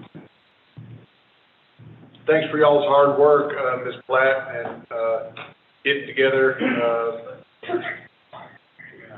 with everybody, so thank you very much. All right, item 13, discussion and consider approving ordinance number 21-009, the City of Red Oak, Texas, amending the comprehensive zoning ordinance and a map of the City of Red Oak, Texas, as heretofore amended, and granting a change in zoning from agricultural AG to single-family R2, SF R2, property located at 737 Valley View Road, City of Red Oak, Ellis County, Texas, is provided by Exhibit A, attached hereto and incorporated herein, providing a repealing clause, providing a severability clause, providing a savings clause, providing a penalty of a fine not to exceed the sum of $2,000 for each offense, and providing an effective date. Case number Z21003, requested by Anna Gonzalez. Mayor, this is the one that we discussed last month. So we already held the public hearing. There was a question about the ag use or the ag exemption, and they've come back and they made no changes. So we're just back in front of you for consideration of the item. Staff recommends approval. Okay. Question, Councilor, do you have any questions on this? The one that we heard last month. So, okay. Entertain that motion to approve ordinance number 21-009. Councilman Wilson. Second. Councilman Brawley. Those in favor? Aye. And that's 5-0. Item 14, conduct a public hearing and consider approving ordinance number 21-011, approving a zoning change from agricultural AG zoning district to single-family R2 zoning district on approximately 1 acre, generally located on Lot 7 of Block 5 of the Deer Creek Addition Phase 2, located near the intersection of Deer Creek Drive and Beaver Creek Drive, City of Red Oak, Texas, zoning case Z 21009, requested by Marco Gomez. And I guess, Mr. Genzel, are you online? Yes, sir. Oh, there you are. I know, it's almost like the same. Hang on, let me turn the camera around. I'll take the next three, just so you know. Okay, great. All at once? No, just me, Oh. not necessarily. Okay. Yeah. So this case is not actually too much unlike the last one in the sense that it's an ag zone district. It was annexed in some time ago, so that's why it has the ag zoning. Our comprehensive plan has specifically envisioned the R2 zoning district. The applicant is requesting exactly that, change the zoning for the R2 zoning district with the idea of building a single-family home. So that aligns with the purpose of an R2 zoning district. The property is about 1 acre. On the east side, there is a 20-foot drainage easement on his side, on what would be his side of the property, because there is a creek that runs through there in need of drainage, but he's aware of that. There's plenty of room to meet setback requirements as well as meeting that drainage easement to build a single-family home. With all that said, I've got nothing else to say. I'll take any questions. P&Z voted unanimously to approve. Yes. Okay. Excellent.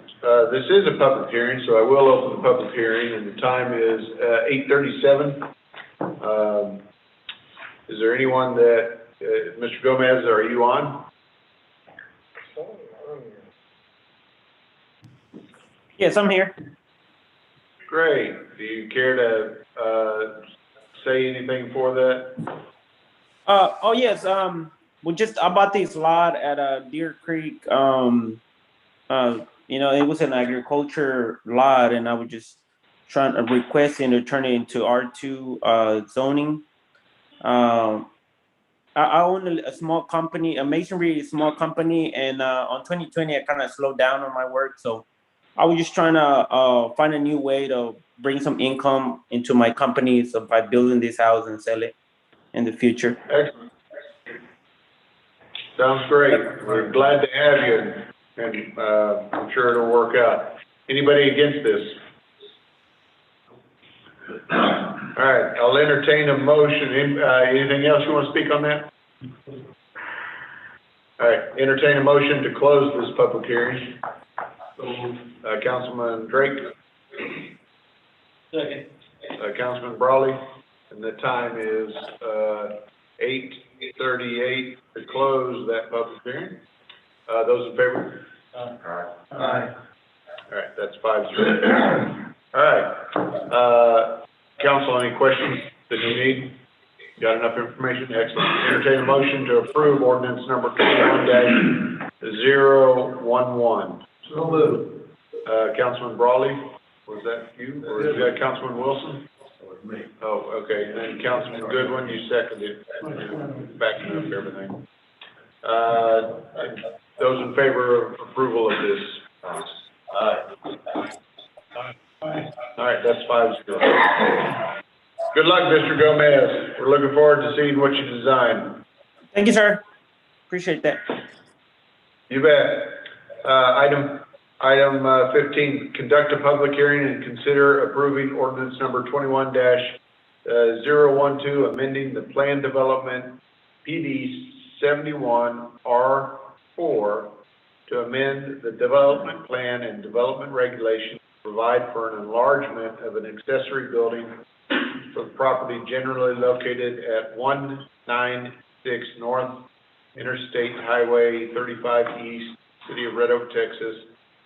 Case Z 21-009, 006 requested by, Mr. Brewer, and I saw that he was on there, but, Mr. Gensel, are you gonna? Yes, ma'am. Okay. So, Mr. Brewer, you may remember just a couple of months ago had come through asking for a few changes to his site, and one of them was for like an accessory structure for accessory uses for chapel wedding services for his event center. So this is the locations for the public record to be able to see. And so what happened is, you can, I don't know if y'all can see this red box, that kind of gives you a rough idea of the original size and location of the footprint. But the issue was, as we tell all the applicants, you know, be sure and plan your building inside and out, because the zoning cares about the outside. If you find yourself making changes on the inside, you could impact the outside.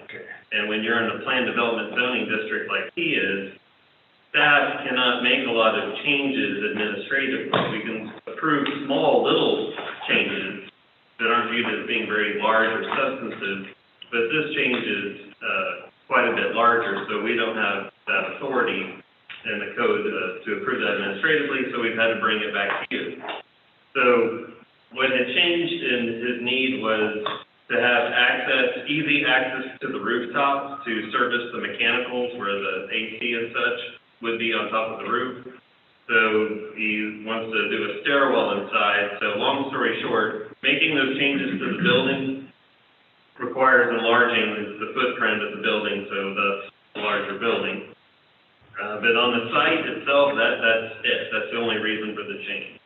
So the building, bear with me, I got my trackball now, so I'm having to do it the way I'm not used to. It's the same basic facade elevations you saw before. They're just going to effectively be bigger, larger, longer.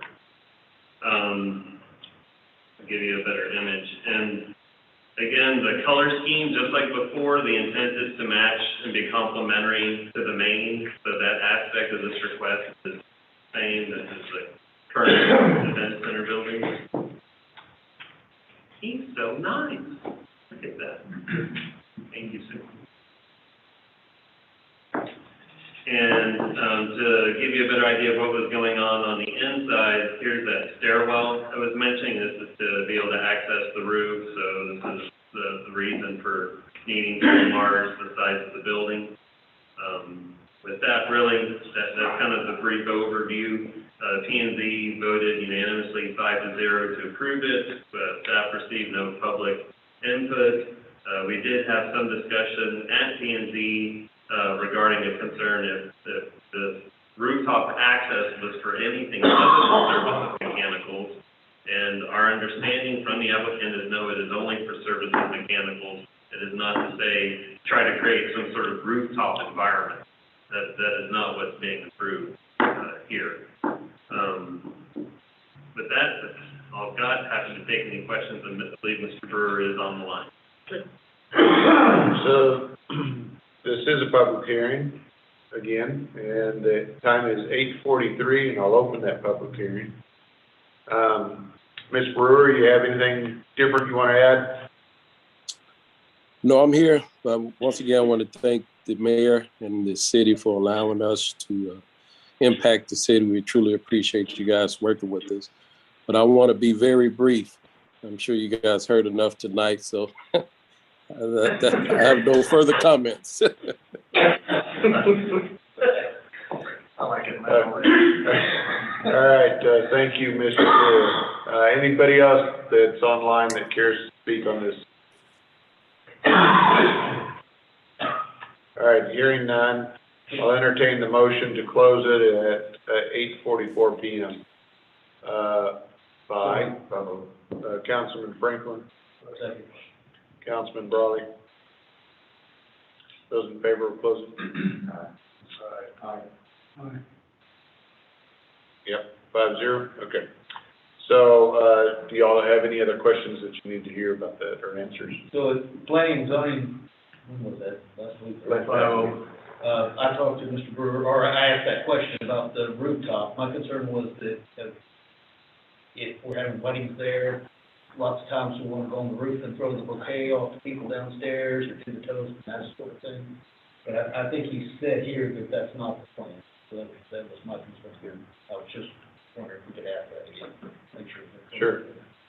Mr. Brewer, to make it official, Yeah, there would not be any rooftop other than the AC up there dancing around. We have a 10,000 square feet rooftop already that we're not planning on doing anything. So no, that will not be an option at all. It's just strictly for the use of the mechanicals. yeah, I think you'd end up having to put an elevator in if you had that people on Correct. there. That would Correct. be very.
The sound cut out. I'm not sure if y'all can hear me.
Trouble, the folks that are on the call can't hear.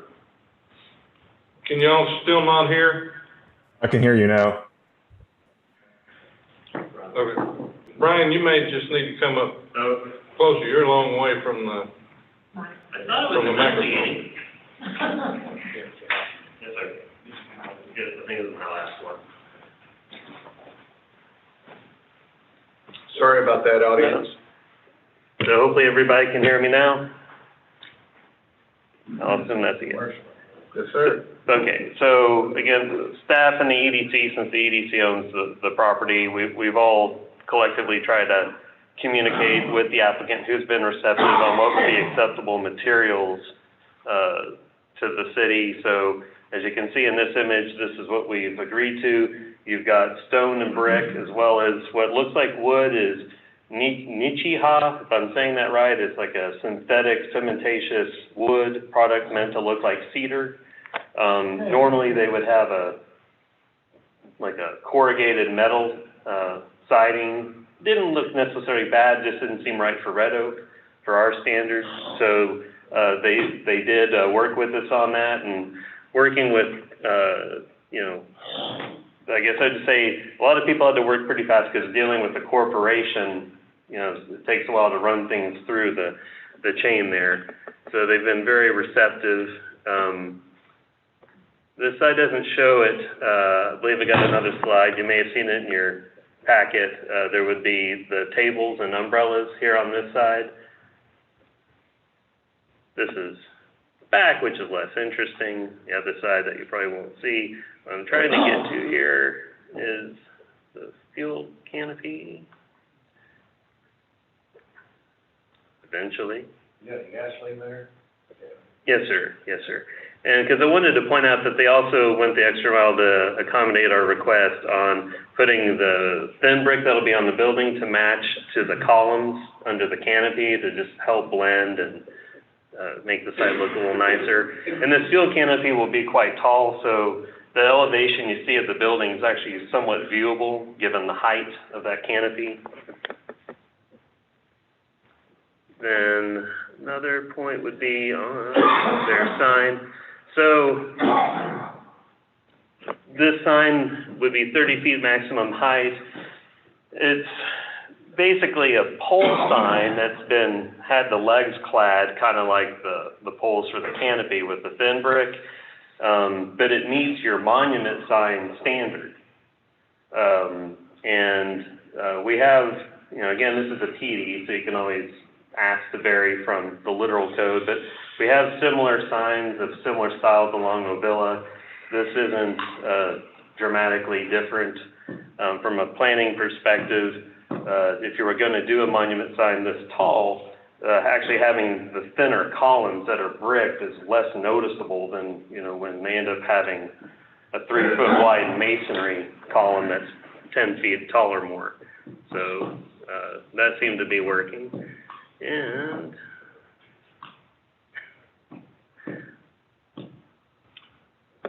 I can enlarge here, bear with me. What I want to show you next, because generally the site plan is roughly the same. What is different, of course, is they're using up more of the site in a good way. They're making better use of the whole site, because before they were trying to leave some room for maybe some kind of fast food to come in. But this site layout makes better use of the total site. And you may remember that there was much discussion the last time it came through about the masonry wall along the backside. So what we've discussed with them was the idea of bringing the masonry wall far enough away from 7-Eleven, but in a straight line, but not so close to the trees, because we want them to be able to maintain that area. So we want to make it easy for them to keep it clean, cut, nice and neat back there. And I believe the trees are over 15 feet, maybe even 20 feet tall now. So for the neighborhood, hopefully between the trees and that 6-foot masonry wall and giving a little depth of that wall behind the trees will actually be maybe better than even the last idea. Okay, and so that, I want to verify that. Yes, sir. Where that little magnifying glass, that's the brick wall? Whoop, that's the brick wall? Right along here. So 7-Eleven's responsible for the south side of that brick wall? That is correct, sir. Yeah. And those trees, for trimming those, if they have to be, or is that? Yeah, everything on their property is their responsibility. It's just easier for them to build a straight brick wall as opposed to following the curve and all that. And they did, just other quick nicety was they did add a bike rack given the proximity to our trailhead across Hickory Creek, so that was the other nice thing that they threw in there. And so the taco place is on the west side of the building? Maybe. I'm getting turned around. Yeah, it's on Hickory Creek side. Okay. Great. Any other thing? I'm happy to take any questions. Everything was all approved? Yes, 5-0, no public feedback. And again, same as before, we're bringing this forward because these kinds of changes are not something staff would be allowed to make. Okay. And so this is a public hearing. So I'll open the public hearing at 8:54. Is Mr. Mattson on? Yes, sir. Hi, everyone. My name is Kevin Mattson. I'm with Red Sky. Appreciate everyone's time and consideration for us bringing this back through the city. We've been working tirelessly with the EDC as well as the city to bring this elevated concept of the Laredo taco concept. 7-Eleven's been rolling this concept out in some high growth suburban markets like Prosper, McKinney, Frisco. And we've been working very hard on bringing this to the city of Red Oak with all the exciting growth that you guys have out there. But anyways, I'm around if anyone has any questions. Sounds good, and thank you for considering Red Oak. We're excited to have you here, but since this is a public hearing, is there anybody else on there that needs to speak? All right, hearing none, I will close this at 8:55. Entertain that motion. So moved. Councilman Franklin. Second. Councilman Goodwin. Those in favor? Aye. Aye. Nay. All right, so that's, you're not closing it, you want to keep it open? We can close it, but I just want to know what's the difference between the taco place and the other 10 we have here. Okay. All right, so let's close this, and then we can kind of discuss. I guess the way you voted, I have to say it's closed at 4-1. All right, so now, council, there's questions. So ask your questions now. Okay, again, my question is, what's the difference between this taco place versus the other 10 plus we have here at Oak? I'm all for tacos, but there's so many places, there's all same name here in Red Oak. What's the difference? And we have a Laredo taco here. This is the way versus I mean, I'm just thinking, there's so many places to get tacos. Yeah. So I guess the way we'd have to look at it is, this is a development on a piece of property that's been closed for a while or non-productive. And that concept of everybody wanting that convenience, it's not designed necessarily to be what we wanted to have those sit-down restaurants, and this is not necessarily, but they're gonna have something outside for us.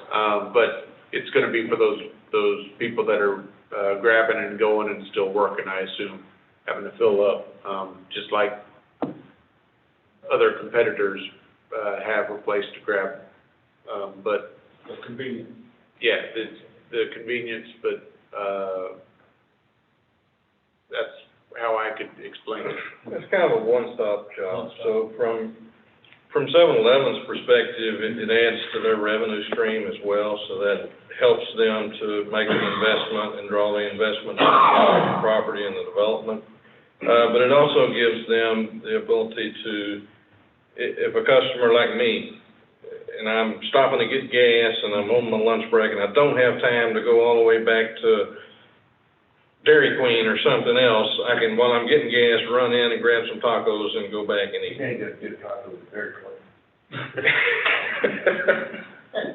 Well, I might get a burger, yeah, whatever,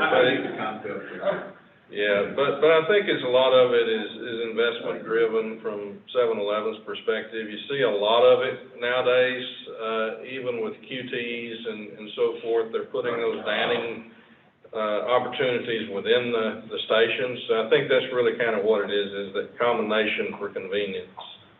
And this is supposed to be a better place, so I'm gonna hold y'all to that. So I like the idea of it being combined like that, because we were talking about, or they were thinking about developing the backside with the restaurant. I just think it's too small, that block was odd. I think this is a good solution to solve everything. And moving that wall up, I think it's gonna create a better green space for those houses to face on Sycamore.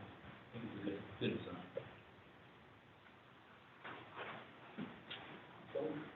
All right. I don't get more taxes. I'll consider a motion to approve ordinance number 21-013. Councilman Brawley, second, please. Second. Councilman Franklin. Those in favor? Aye. Aye. Aye. All right, that's 5-0. Thank you, Mr. Madison. We're looking forward to see what you get on the ground, and thanks for coming to Red Oak. Yes, sir. Thanks all. Council. All right, item 17, consider adoption of resolution 21-038, amending the master fee schedule by amending the Article 3 parks, libraries, and other public places by adding section 3.003, sports fields and sports complex fees to establish sports fees, providing a repealing clause, providing a severability clause, and providing an effective date. Mr. Kelly. Good evening, Council and Mayor. This is actually to set up the fee schedule for the independent users that are not part of any of our recreational leagues that are already using our facilities. And the idea is that a lot of tournaments are already beating on the door wanting to come in, and so we need to establish a fee structure in order to begin the process of renting our facilities out and starting to serve part of the purpose at which we wanted to have these facilities. You know, first of all, was for our people here in Red Oak, and then for us to open the door for other folks to come to Red Oak too and enjoy the facilities. And with that, I'll entertain any questions. You mentioned alcohol earlier, how much revenue per individual spent when they came into here. Could you tell the council about that? The statistics were showing that $359 per weekend is spent when these tournament goers come to the city. That doesn't necessarily mean that they spent all the money here, but that's what they spent from the time they left their house until the time they get back. And so what we're looking at is if we had an average tournament may have 40 teams, and each team will have anywhere from 12 to 15 persons on that roster, and each of those are going to bring a family with them. And so that's not only hotel nights, but that's restaurant stays, and it's a lot of different tax revenues, generation of tax dollars for the city. And what we'd like to do is give that opportunity for those folks to come. And although that we're not 100% complete right now, we're very close to substantial completion. So we feel like we're there where we can go ahead and start making those reservations out, particularly at the sports complex. I also know you made the head of the front page of Now magazine this last month. It's been 25 years, they never put you on. They did, there was just a horse's patoot up there. Need a good vet for that. It also brings in a lot of recognition for the city itself as opposed to just the complex. You know, you'll have people coming, well, where's Red Oak? Until they get there and they see it and they go to the complex. And they'll remember Red Oak and they'll remember, you know, the nice facilities we have, and you know, it's just good name recognition for the city as well. You know, I used to have to say overall walk for half of it. Yeah. Thank you, sir. Any other questions? All right. So I'll entertain that adoption of resolution 21-038R. So, Councilman Drake. Councilman Franklin. Those in favor? Aye.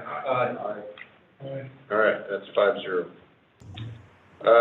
Discussion regarding the possible change of the zoning to allow for backyard chickens. Mayor, Council, if you'll remember, I believe it was last meeting, a citizen had called in asking for a discussion among the council members about allowing backyard chickens. Our zoning ordinance disallows chickens basically in any residential subdivision. We've included kind of our rules as the zoning is laid out in the city, in the memo, as well as we've put in a comparison table of what other cities kind of do with their zoning or what they do with chickens.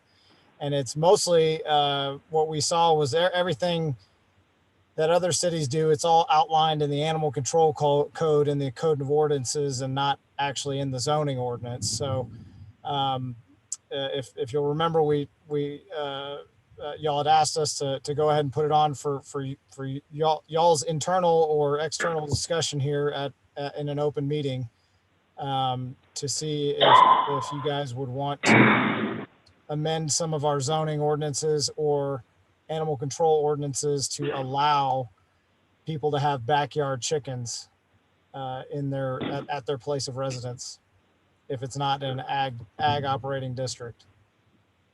Right. So we're kind of open for questions. It's really meant for y'all's discussion if it's amongst yourselves, but we're available, Brian or I, for questions if you have any. Sure. What do you do with a big cock-a-doodle-doo at 6 o'clock on Saturday morning? So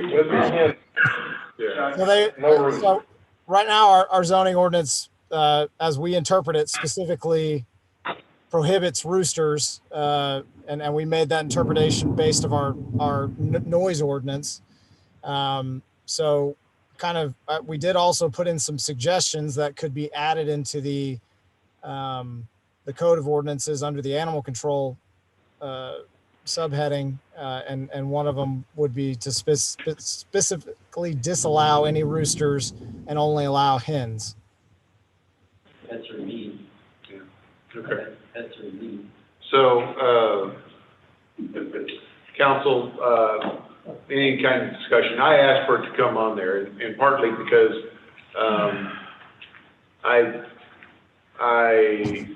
I support the chickens, partly because I see a lot of people that actually do have it, and they might be in violation, but they actually utilize that and either make some type of income off of selling the eggs or giving them away to people or utilizing them themselves. So I support backyard chickens. I don't support the roosters, and I think that should be excluded. But I think the two issues that we have here is actually to remove it from the zoning, but put it into the animal control ordinance. So I think that's what my interpretation of what Mr. Hartman just said.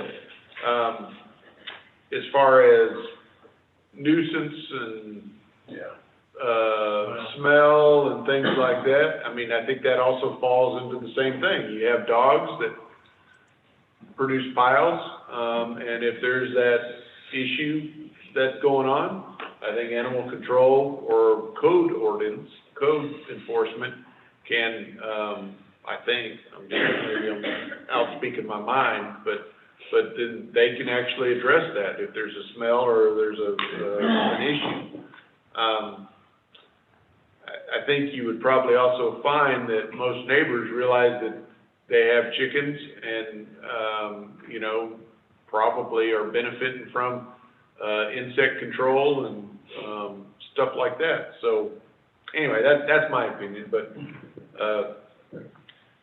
and I have a lot of people that bring chickens to me, so to treat. So anyway, that's not here or there. Or not a rooster, you got to make. That's true.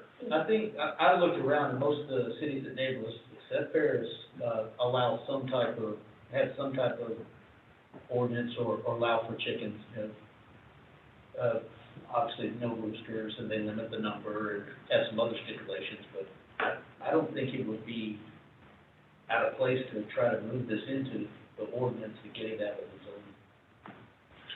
zoning. If there's a landowner that has 10 acres within the city limits, they could probably have a rooster, but I don't know how to figure that out. So I would probably just say no roosters, but I'm just talking. Is there a land requirement or a size requirement per square footage to have any type of, quote unquote, domestic animal or anything in your? Or how many, or you got a Yeah. house full of birds and eggs? Yeah, I think we can set that, yeah, so and I forget, you're supposed to have so many square feet for birds, for dogs. Yeah, And I don't recall what that is. Mayor, in your ordinance now, you have a requirement, you can have 4 fowl per acre. Okay. In your ag district. So that's kind of, Yes, that's but what you most, allow now. so most of these subdivisions or these housing might be only, a fourth of an acre Or less. or less. Less. So, I mean, you know, and in general, birds are social creatures, so I think you might have to say 2 to 3, and still be okay. So I think that actually per acre, 4 is, I mean, cause with the smaller ones, you wanna have more than 1 for production, but that's just me. So, you know, I think the council would just have to say, okay, let's say, you know, try to figure out some guidelines and just say per whatever, say no more than 4 hens, or no more than 6 hens, or whatever. And Unless you're in that agricultural. yeah, and then you can kind of bump it up a little bit, because 4 per acre or 4 for 5, you know, Mr. Lance, you know, having 17 acres, he could probably have several more, but. You got a $400,000 house, you know, like Cole, you got it on a little less than an acre, and you get a bunch of chickens over there. What? And how do you get them out of there if they're paying? So part of that. Oh, you'll live in can of worms there. Yeah, but, and I think you could do it's that restriction of area. So pinning a bird, so it's not going into your neighbor's yard, that's a perfectly normal thing to do. So, you know, if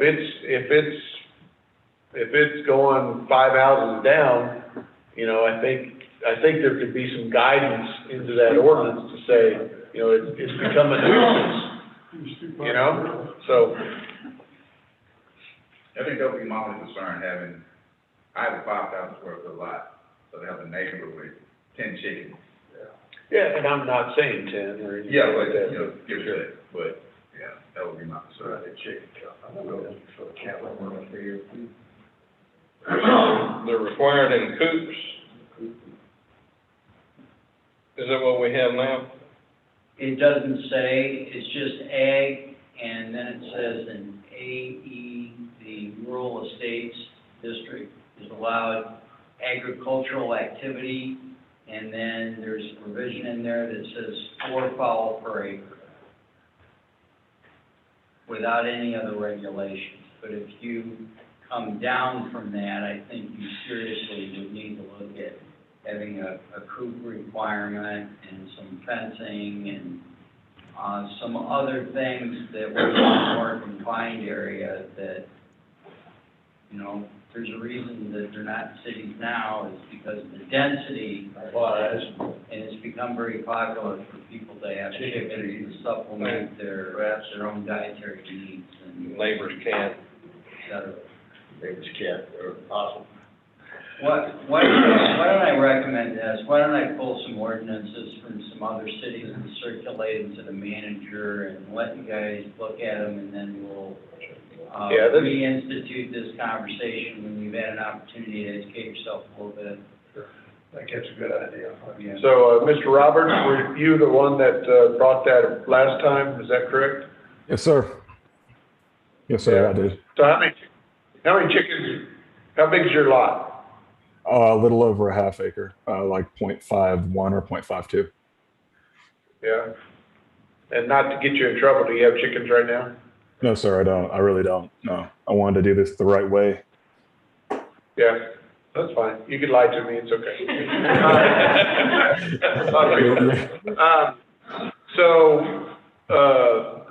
You know, on that aspect, you know, since you're the one that actually brought this up for discussion, and what are you thinking? How many are you looking at to help sustain family or whatever like that? What type of number were you looking at? I mean, 2 to 3. I mean, 3 to 4. We have a fully fenced yard. We're planning on keeping them in a coop with a fence around the coop. You know, Our entire backyard is privacy fence. The people I've seen that have chickens in my area have a coop and they have a privacy fence as well. And, you know, you wouldn't know they have chickens unless you actually saw the coop because they're, you know, super quiet. And I haven't heard any complaints from any neighbors or anything about them either. Do you have a garden? We do have a garden, yes, sir. That's great. So there's also these things called mobile coops. Actually, coops that kind of are on wheels, and so kind of move them around. Mobile, go figure. Anyway, you know, I know that's a big thing for insect control. And you know, the good thing is that can be used as fertilizer for the garden. So yeah, that's part of why we wanted to get them, you know, to help with insects and the garden and stuff like that. You know, so that's kind of why I brought it to y'all. Sure. All right. Thank you. You're welcome. All right. So there's no action on this, and council, thank you for offering to kind of investigate some other things and kind of distribute that, and everybody else kind of think on that. So, okay. Thank you, Mayor. Thank you very much. Item 19, and I guess two options on that. 18 would be also to get it away from zoning. Yeah, I think it belongs in the animal control ordinance. I agree with Ben, and we would look to do that and bring it back to you as a separate part of our animal control ordinance. Okay. And Mayor, if you don't mind, you can take 19, 20, and 21 together because they're all the same road project. Okay. But I had to separate them out because I have to file the eminent domain proceedings separately, so you have your own resolution. So when Mr. Hartman can address all three at the same time, you can consider all three at the same time. Okay. So, We can go into executive session beforehand if you'd like to, but we don't have to, since it is property acquisition. council, do you have any? This is pretty straightforward. You've got the information at the appraisal. Demands have been made in accordance with law. We don't have any counter proposal that I'm aware of, so I'm okay for you to consider the resolution. Okay. And of course. Without going into executive. Without going into executive session, and of course, at any time during the process, if the property owner wants to make a counter offer, we will certainly not go to court. We will bring it back to you, and at that point, we'll probably do that in executive session. Okay. All right, so item 19, item 20, and item 21. Since each one has a different resolution, I'll say these are adoption of 21-039R, 21-040R, and 21-041R, and these are authorizing the exercise of eminent domain by the City Council of the City of Red Oak, Texas, for properties located at 316, 318, and 314 North Methodist Street in the McKinney-Williams, or 751 McKinney-Williams survey, I guess it is, and described and depicted on Exhibit A's and B's within the City of Red Oak, Ellis County, Texas, and providing necessity and public purpose for the acquisition of the right-of-way on Methodist Street widening project authorized by the city attorney to file proceedings in eminent domain to acquire said properties and providing an effective date. Is that close enough? Yep, that's good enough, and I don't know if you need any information from Ben. I think all the information in your packet is part of our Methodist Street widening. The city engineering department has made acquisitions of all the property. These are the only three properties that remain. Mr. Hartman has tried to negotiate a resolution, has been unable to do so. So we need to proceed to acquire the right-of-way to finish the widening project. That's something that was, voted on, 2.5 years ago, Are you on? or 3 years ago? All right, entertain that motion, to approve all those with one motion. So move. Okay, Councilman Goodwin, so Councilman Drake, any other questions? How did we calculate our rate for the office? It was appraisal, Okay. and we had an appraisal done, and it was based on that appraisal. We made that appraisal available to, the property owner. We did not have a counter proposal or a counter appraisal. Okay. Pretty fair, favorable. Yeah. Yes, sir. Sorry, Bob, All right, I just lost connection. I'm back on. Were there any questions for me? Yeah, we had about 50 of them, but you weren't there to answer them. You're good, Ben. You told me everything I needed to know, and I've now told them. Okay, great. Entertain the motion to approve those those in favor of these, resolutions. All right. All right, that's 5-0. Hey, can we just say that we asked Jim Sabonis to talk about it?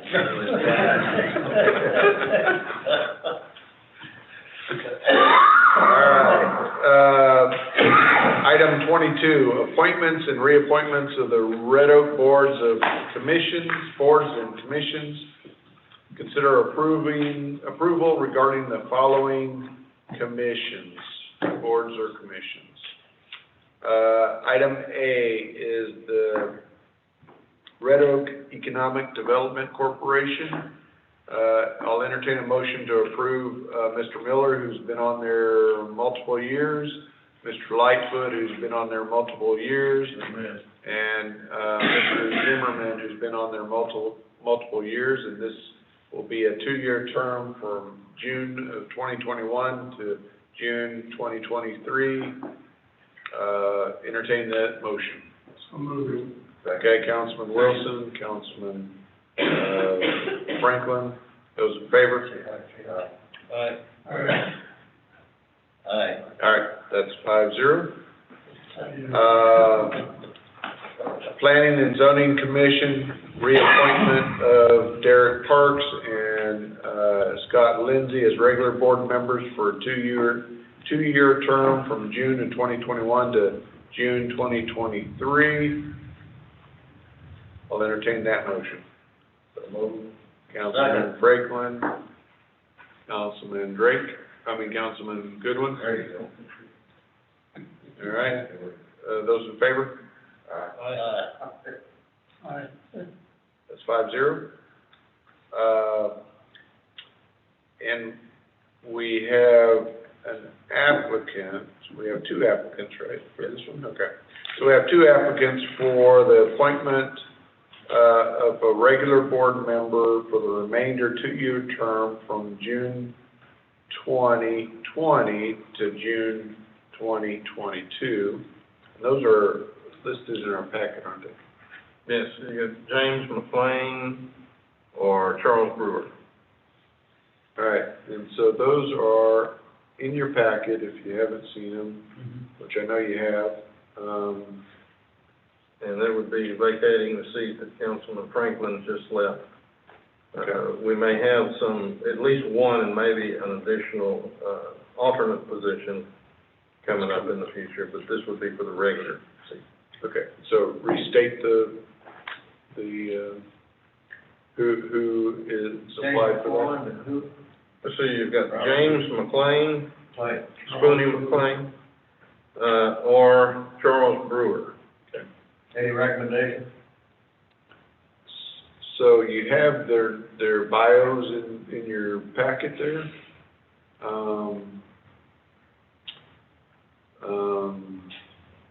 Let's see, one lives on Wooded Meadow.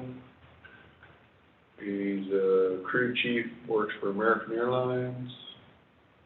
And one lives on Wisteria Way, and he works for city of Hutchin. Multiple ones. multiple cities? Yeah.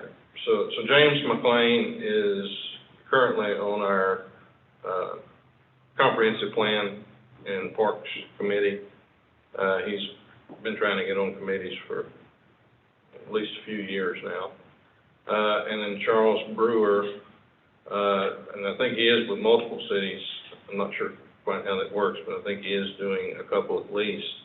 But he's also our ex-Public Works Director from a few years ago.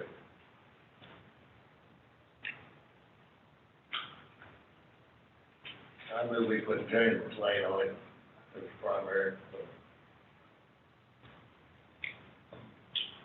Second. I'm sorry, who's that? Okay, Ron. All right, so I do have a motion to put James McLean from Councilman Goodwin, and a second from Councilman Wilson.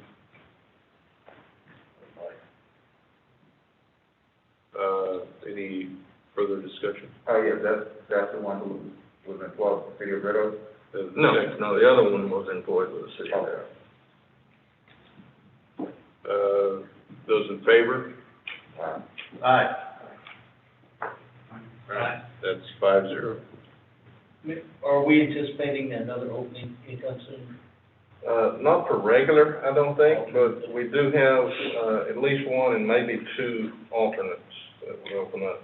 Coming up in June or July. Okay. Will we reach out to Mr. Brewer and see if he's? Yeah, we'll leave him on file and just put him automatically back on there when that opens up. All right. And then, Parks and Recreation, reappointment of Chandra Kelly and, Chappelle White as regular members for a 2-year term, June, 2021 to June 2023. Entertain that motion. Councilman Franklin? Councilman, Drake? All right, those in favor? Aye. What, did I miss it? I'm sorry. All right, that's 5-0. You have to be right with the record. Ron moved it. Okay, or Ron moved it. Okay, Councilman Wilson. Because I'm awake. Okay, Councilman Wilson, and then second by Councilman Drake. You got that, Karen? Okay. All right, gentlemen, thank you very much. Now we're at our departmental reports. Chief, come on. It's hard to stop a big man here, so come on. Just want to add to that, we had a busy year already. We run some reports from January 1 of 2020 through the end of April of 2020 and did a comparative analysis. With the same time frame this year, we're seeing a 28% increase in calls for service. So as our city grows, obviously as the calls for service, I'm sure the police department's probably seeing similar increases there. The Ellis County Vaccine Hub will be closing on June 4th. This is the last week. If anyone wishes to receive the vaccine, to receive their first dose. To date, they've given 76,000 doses since opening in early February. If anyone wants to receive the dose, then go to Baylor Scott & White /COVID vaccine and sign up through their online portal there. To date, we have 38% of the Texas population over the age of 16 are fully vaccinated. And in Ellis County, we're at 35%. Hey, Ben. Did I see that they just expanded the eligible vaccinations today? Today for Pfizer. 12 to 15. 12 to 15 years of age, yes, sir. That just got approved today. Not the Moderna or the Johnson? Just the Pfizer. I know Moderna is still doing test trials, I believe. Okay. But yes, so Pfizer got it approved today for 12 to 15 years of age. I'm sorry? How long is it extended? Extended. Yeah, you said it was, how long is it going to? The vaccine hub? The vaccine hub will close June 4th. So this week is the last week. If you wish to receive a vaccine from the Ellis County hub, you've got to get your first dose this week. So that way your second dose would fall in line with before. Gotcha. Yeah, she can get signed up on the Baylor Scott & White portal and she can get signed up through there and get it taken care of. And generally, here lately, I've been hearing registering the same day and getting you in the same day. So probably be a great time to get that done. I don't have anything further to add unless council or mayor, you have any questions? Thank you, sir. Thank you. Chief Wolf. Mayor, council, I don't have a whole lot to add to my report. I did make mention of the fatality accident that did occur on Lawrence. We've already made taken some arrangements to deploy our radar trailer for speed calming activities and increase our patrols. And I have made notification to staff as well that they need to place a bigger presence in that particular area to address some of those concerns that were brought up tonight. Other than that, I'll answer any questions that you might have about the monthly report. Thank you very much, sir. Mr. Hartman.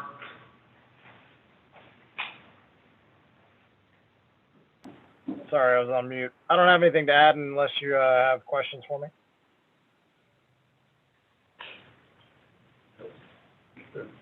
Thank you. Ms. Amanda. Look. Good evening, Mayor and Council. I don't have anything additional to add to my report this month. Do you have any questions? You learned to pronounce your name yet? It took me a while for.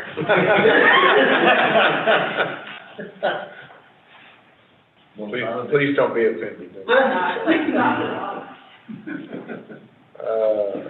I can barely say my own name. Finance, Ms. Platt.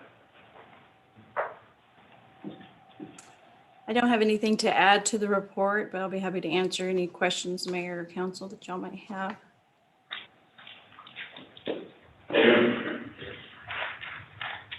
Congratulations on the financial reports. Thank you. Mr. Benford. Mayor, Council, the only thing I wanted to add is we were able to get all the new computers, the camera systems, and the GPS vehicle locator software and systems put in the new police cars and retrofitted a couple of older cars. A few bumps, a few hiccups, but Motorola's working out a few problems on their end. Otherwise, it worked out pretty good. Any questions? Okay. Thank you, sir. Mr. Ragsdale, how exciting, guess what? Well, I'm sorry? Nothing. How are you? I'm doing well, thanks. I don't have anything to add. And welcome, Mr. Franklin, and thank you all for the continued support. Thank you. Aren't you excited? Oh, if I understand what you're asking, am I excited about reopening? Yes, I am. Staff have some, concerns about enforcement of masks, but I trust that the city will back us up, and I'm excited about seeing the customers back into the library. Excellent. Well, good. And thank you for everything that you do to support the library. The books and the staff have missed the customers. All right, Mr. Kelly. I just want to add a couple of things. First thing is that the Red Oak Baseball and Softball Complex, the restroom is dried in, so the roof is in, the doors will be going on this week, and all the interior work will be started. Public Works is assisting us by putting in a sewer line from the building, from the pump station all the way to the main line. And once we get all that together, hopefully they'll be able to pour the final concrete around the building, and we can turn that over to the league before the end of their season. It's kind of iffy depending upon the weather, and we'll go from there. One of the things we're going to be working on in parks in the next few months is to try to develop a few programs for the community now that we're getting a little bit more freed up. One of the ideas is possibly movies in the park. I'm teaming up with the library because they have a license for the movies. And so we're trying to find the setup in order to put that together, and that'll be coming, and a few more programs such as that, to where we can get some of these, maybe some of the kids can have stuff to do during the summer, where we can gather and still social distance or whatever we need to do in order to stay safe for the events. But I just wanted y'all to know that, we've kind of been tied up for the last few months, not being able to do anything with the contact rules and everything. So we will be working on that in the near future in order to try to get some more community involvement and some community-generated activities. Oh, cool. Yep. Thank you. Question, thank you very much. Mr. Williams, I don't want to steal your thunder, but you kept asking. It's out there in front of you. Now go ahead. Good evening, Mayor and Council. So back of our report electronically, we have the same information that we have in paper put in front of each of y'all. Just kind of briefly go over it. There's a lot of moving parts to this, so maybe there'll be some questions we can answer.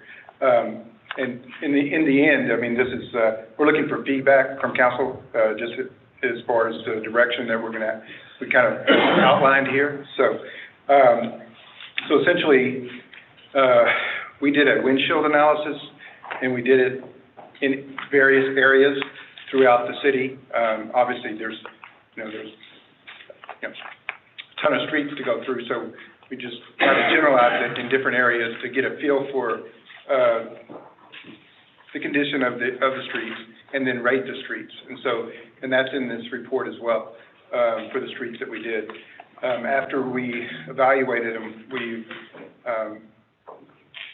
spoke with the county and got some numbers for the county doing the make-ready portion of that, and then the contractor, which the city has the county does as well, but interlocal agreement with the contractor that would do the overlays and put the asphalt down, things like that. So our numbers are based on that, the numbers that are in that spreadsheet.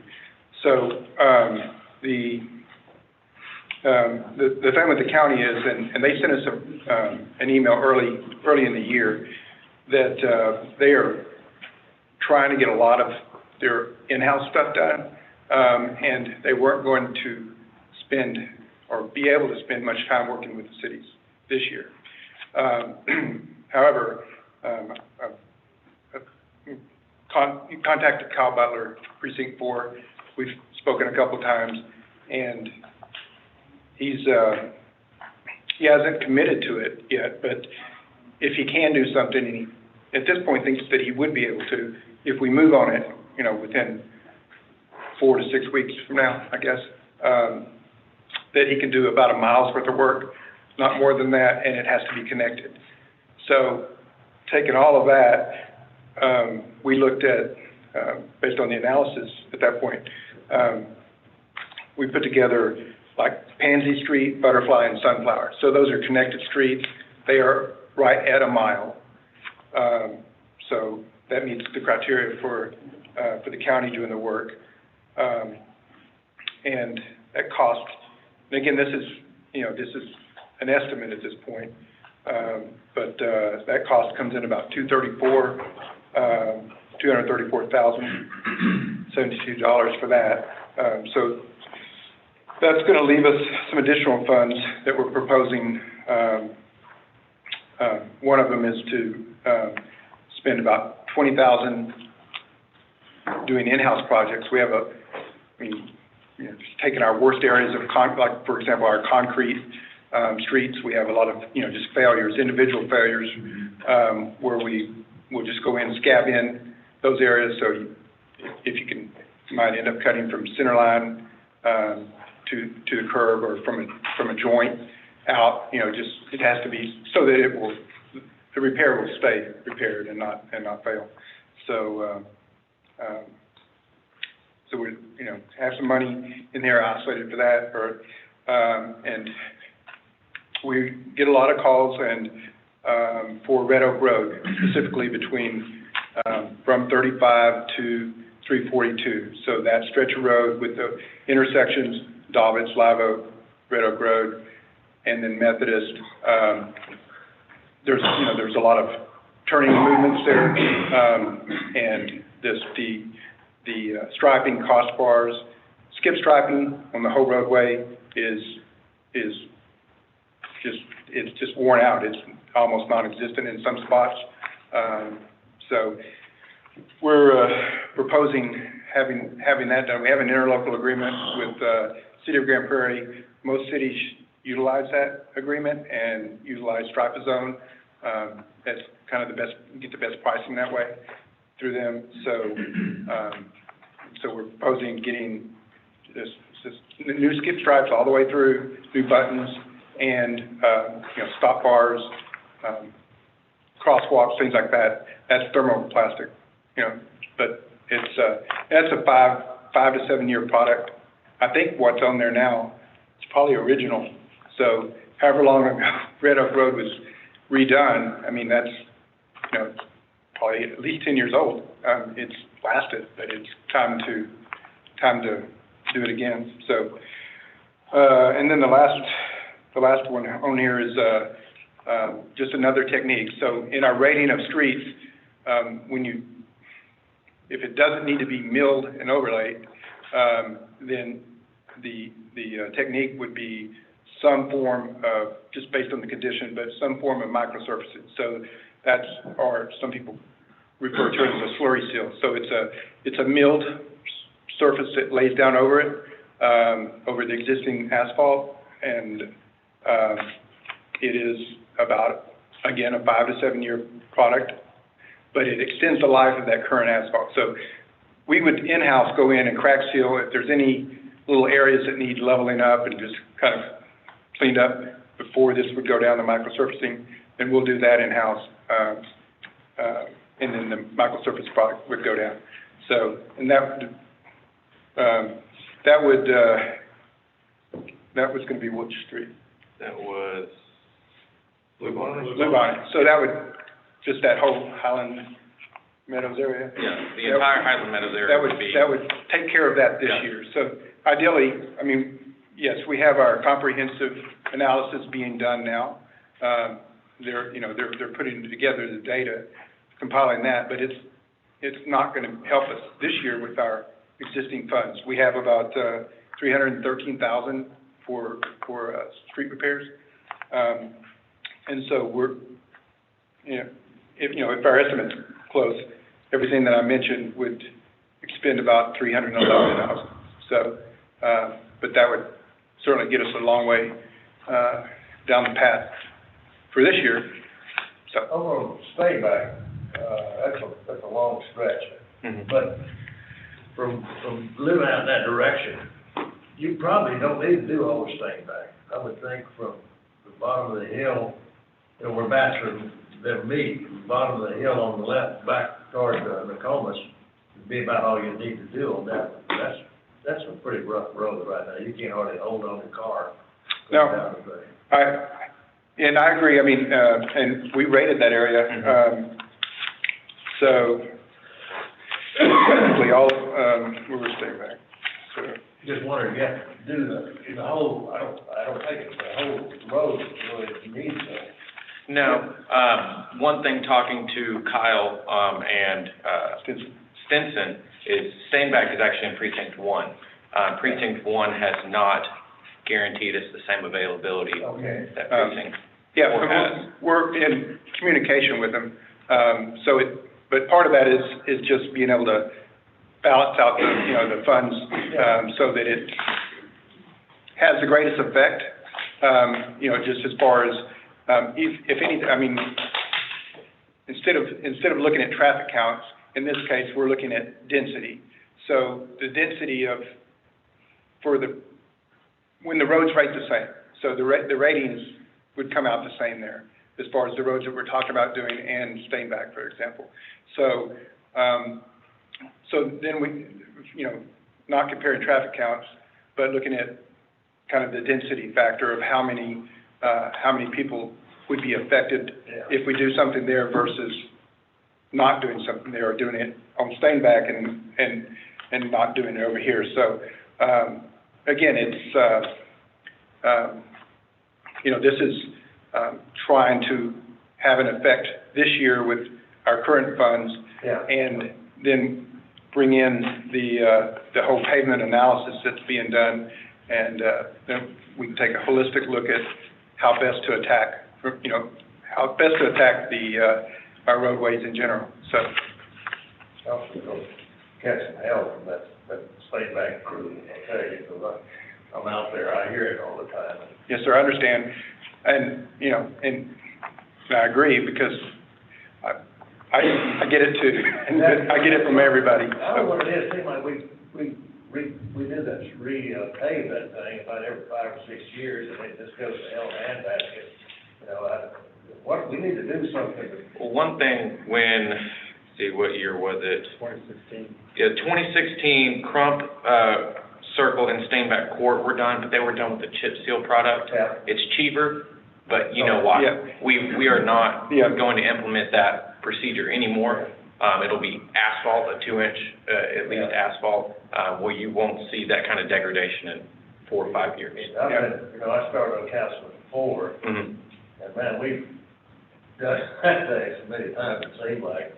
Yeah, it's one of those things, you can get a lot of roads done in chip seal, but once you switch to asphalt, you're getting less done, That's so well out there. And in the long run, well, and you're right too, but in the long run, those you might spend less like doing a chip seal, but the problem is you're gonna do it, you're gonna be doing it again before, like an asphalt or a 2-inch asphalt overlay is gonna last out. Plus, before we get enough money to do say Steinbach on 2-inch asphalt. How much is IDC willing to give?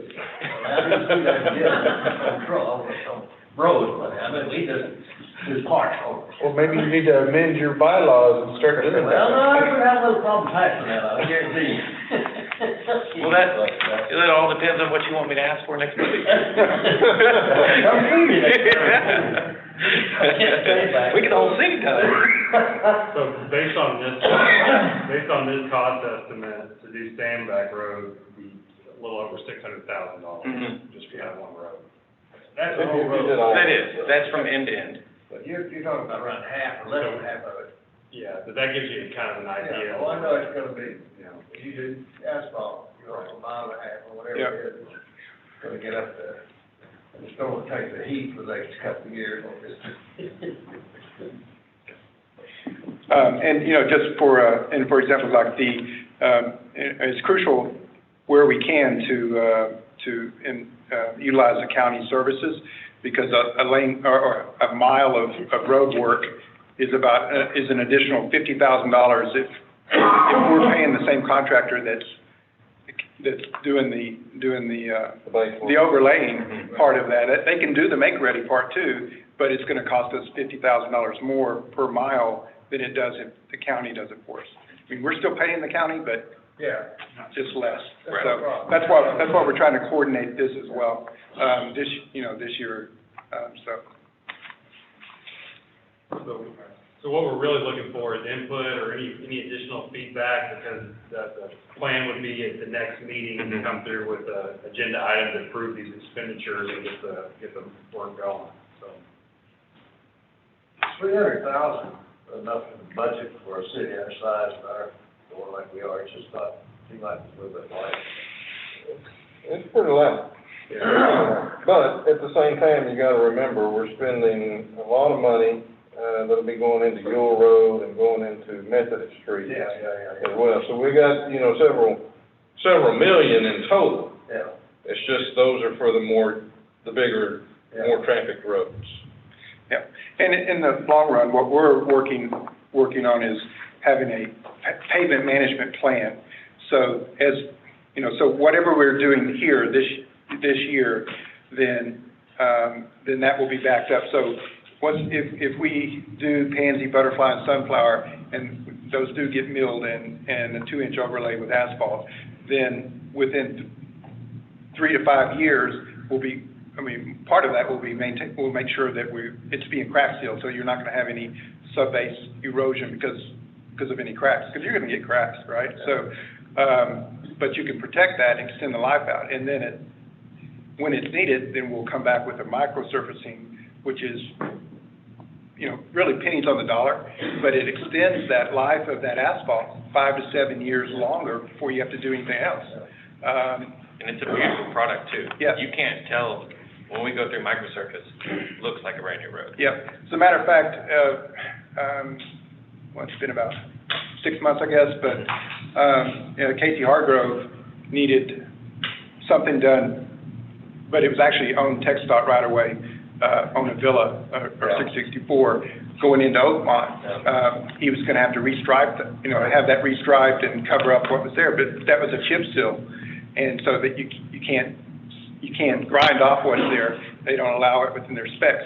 So, I put him in contact with a vendor that I've worked with in the past, and they did the microsurfacing there, so you can see it. I mean, it sticks out, but it still looks good now, and look at how much traffic's on that road. So, just if you get a chance before you get into the first turn going into Oakmont, you might be able to see that difference in the darkness of the pavement, but you can see what that, kind of get an idea of what that would look like. In a residential area, it's, it ends up looking like these tabletops for a couple of years where it's just, beautiful black asphalt. So, they're just make-ready stuff that we would do in-house generally, where we go through and level them up and crack seal things, and then they come through with that microsurfacing product, so. Sounds good. Good. So, What kind of guidance are you looking for tonight? So it sounds like that everybody's kind of on the same page, and then if so, we'll go ahead and work on putting an agenda item together for the next meeting to actually take action for the expenditure of the funds, various projects. So if we have opportunity to capitalize on the county government, that. Yeah. Absolutely. Yep. And I just want to thank Public Works, did a lot of work on this to put this together in a very short amount of time, so I appreciate the hard work that you guys put into this. All right. Everybody can. Good, thank you. Thank you very much. All right, so the time is 9:52, and we will go into executive session, closed session, pursuant to Texas Government Code, Section 551.071, 551.087, and 551.072. And, Mr. Benford, if you would move, Mr. Parker, Mr. McCleary,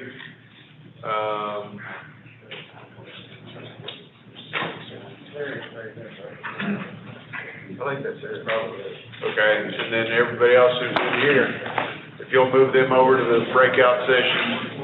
Was anybody else that, any council member that still has their account on there? We're staying here, right? Yeah, we're staying. Hey, if it pops up, hit accept. Okay, it's gonna move us into a closed session. They may do it automatically.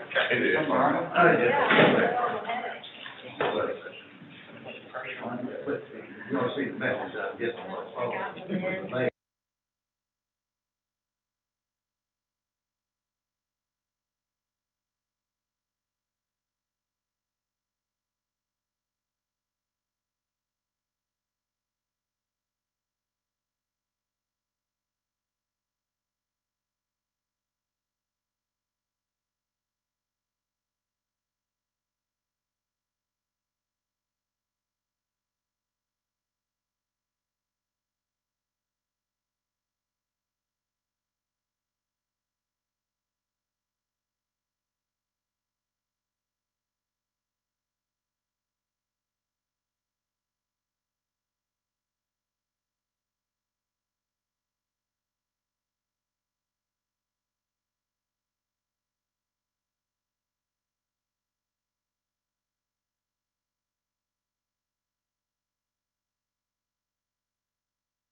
Right, so like, it's kind of cool.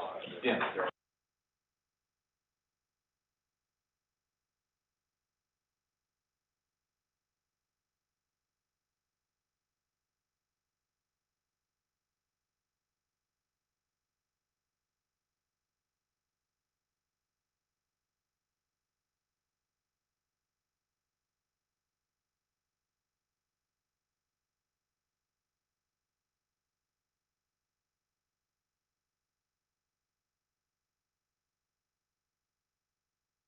Wilson, everybody, second by a gaggle of a whole bunch of others. Specifically, we'll put Councilman Drake, and those in favor of going home. Aye. That's unanimous.